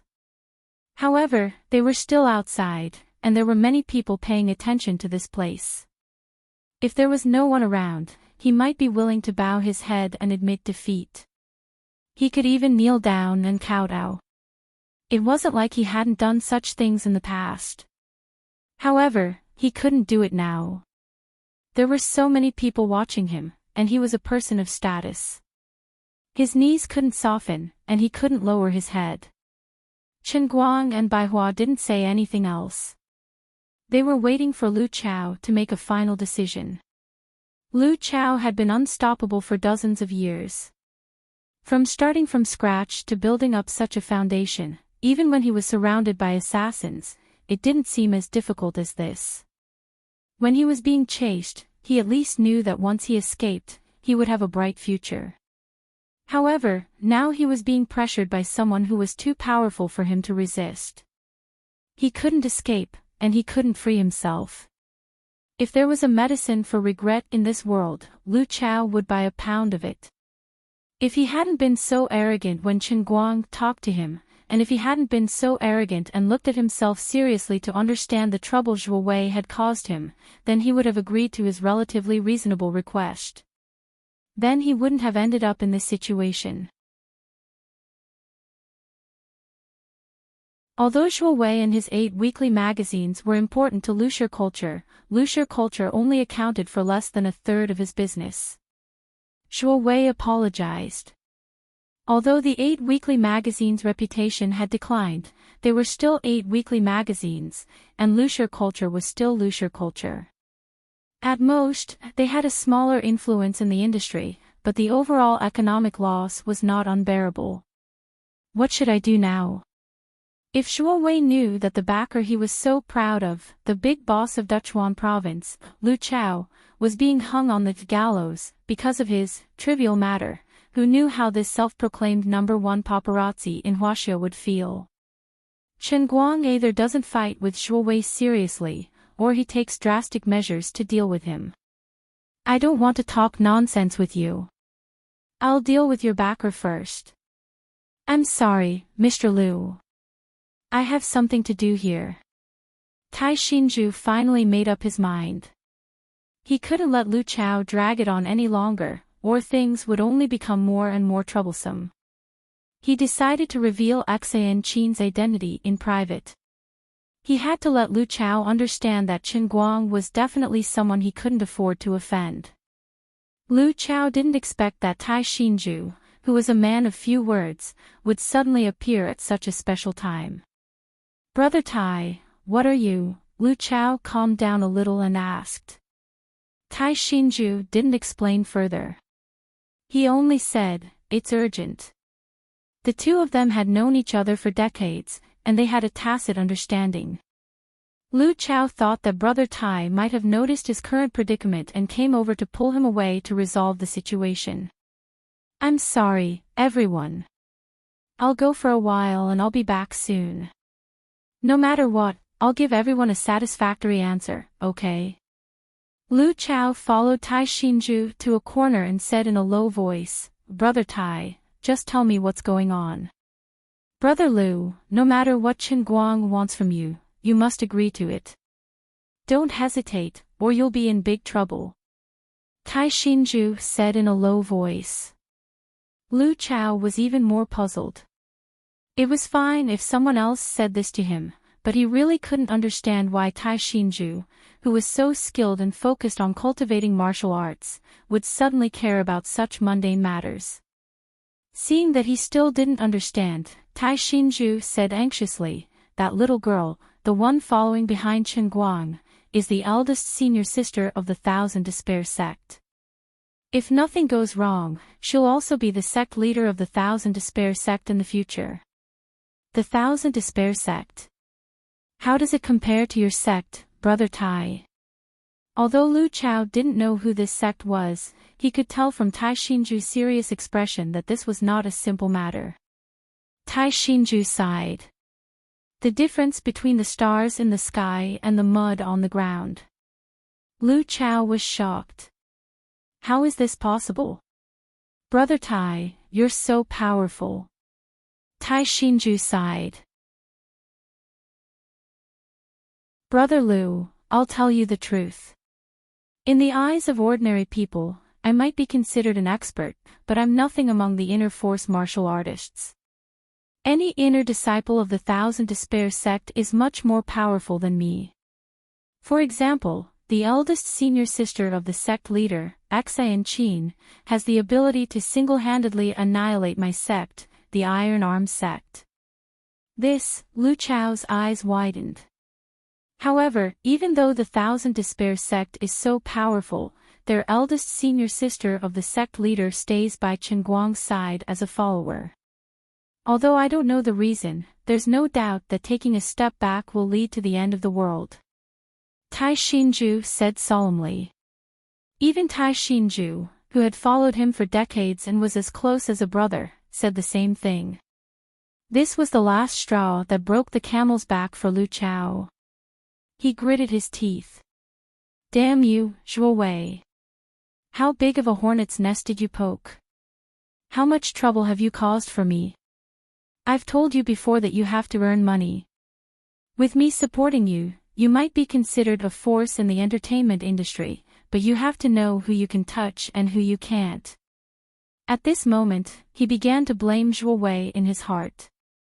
However, how could Zhuo Wei bear the blame? Who would have thought that an internet celebrity like Chen Guang would be able to build up such a terrifying social network in just a few months? A few months ago, he was still relying on online taxi booking to make ends meet. Lu Chao finally nodded. All right, Brother Tai, I understand what you mean. It's good that you understand. Seeing that Lu Chao had finally thought it through, Tai Xinju let out a long sigh. The most taboo thing for people in the pugilistic world was to hit a rock with an egg. The principle of the strong being respected was achieved with one's fists. There was no such thing as a glib tongue, and there was no such thing as the weak defeating the strong. For example, with Tai Xinju's muscle strength cultivation, he would be courting death if he tried to provoke Enchanting, who had bone strength cultivation.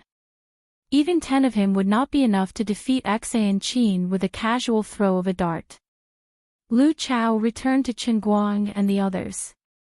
He took a deep breath and did not care if the others were looking at him. This big boss of his generation, who could make De Chuan tremble with a stomp of his foot, directly lowered his head and bowed at a 90-degree angle. Mr. Chen, I, Lu Chao, formally apologize to you. It was the same apology, but times had changed. Lu Chao's tone and attitude were completely different from before. Chen Guang finally grinned. He looked at Lu Chao and laughed in his heart. If you knew it would be like this, why did you do it in the first place? Really, don't act like a pretentious prick in front of me. Is there a need to humble yourself like this? You're more or less Wang Qing's elder. Now you're making me feel so embarrassed. Uncle Lu, you're being too serious. It's all right. I'm your junior, so don't be so polite to me. I can't afford it. Chen Guang responded with a smile and raised his hand to help Lu Chao up. Lu Chao looked up at Chen Guang and said, since Mr. Chin calls me Uncle Lu, I'll continue to call you Little Chin. How about this, Little Chin, give me 1 yuan. 1 yuan. Chen Guang was puzzled. Lu Chao nodded. That's right, 1 yuan. After saying that, he spread his hands in front of Chen Guang. Although Chen Guang did not know what he was up to, he did have a coin in his pocket. He took it out and placed it in Lu Chao's hand. Lu Chao put the coin in his pocket. The 8 weekly magazines are yours, Little Chin. You can do whatever you want with this company. What? Chen Guang's eyes widened. He thought he had heard wrong.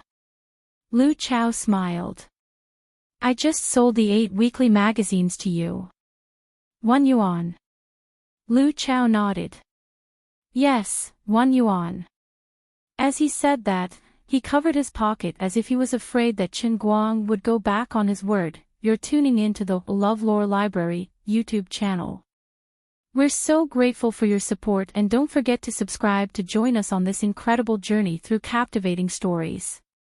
Your generosity through donations truly makes a world of difference, as it's the primary source of revenue that allows me to expand and enhance this channel for you. Thank you from the bottom of my heart for being a part of this adventure.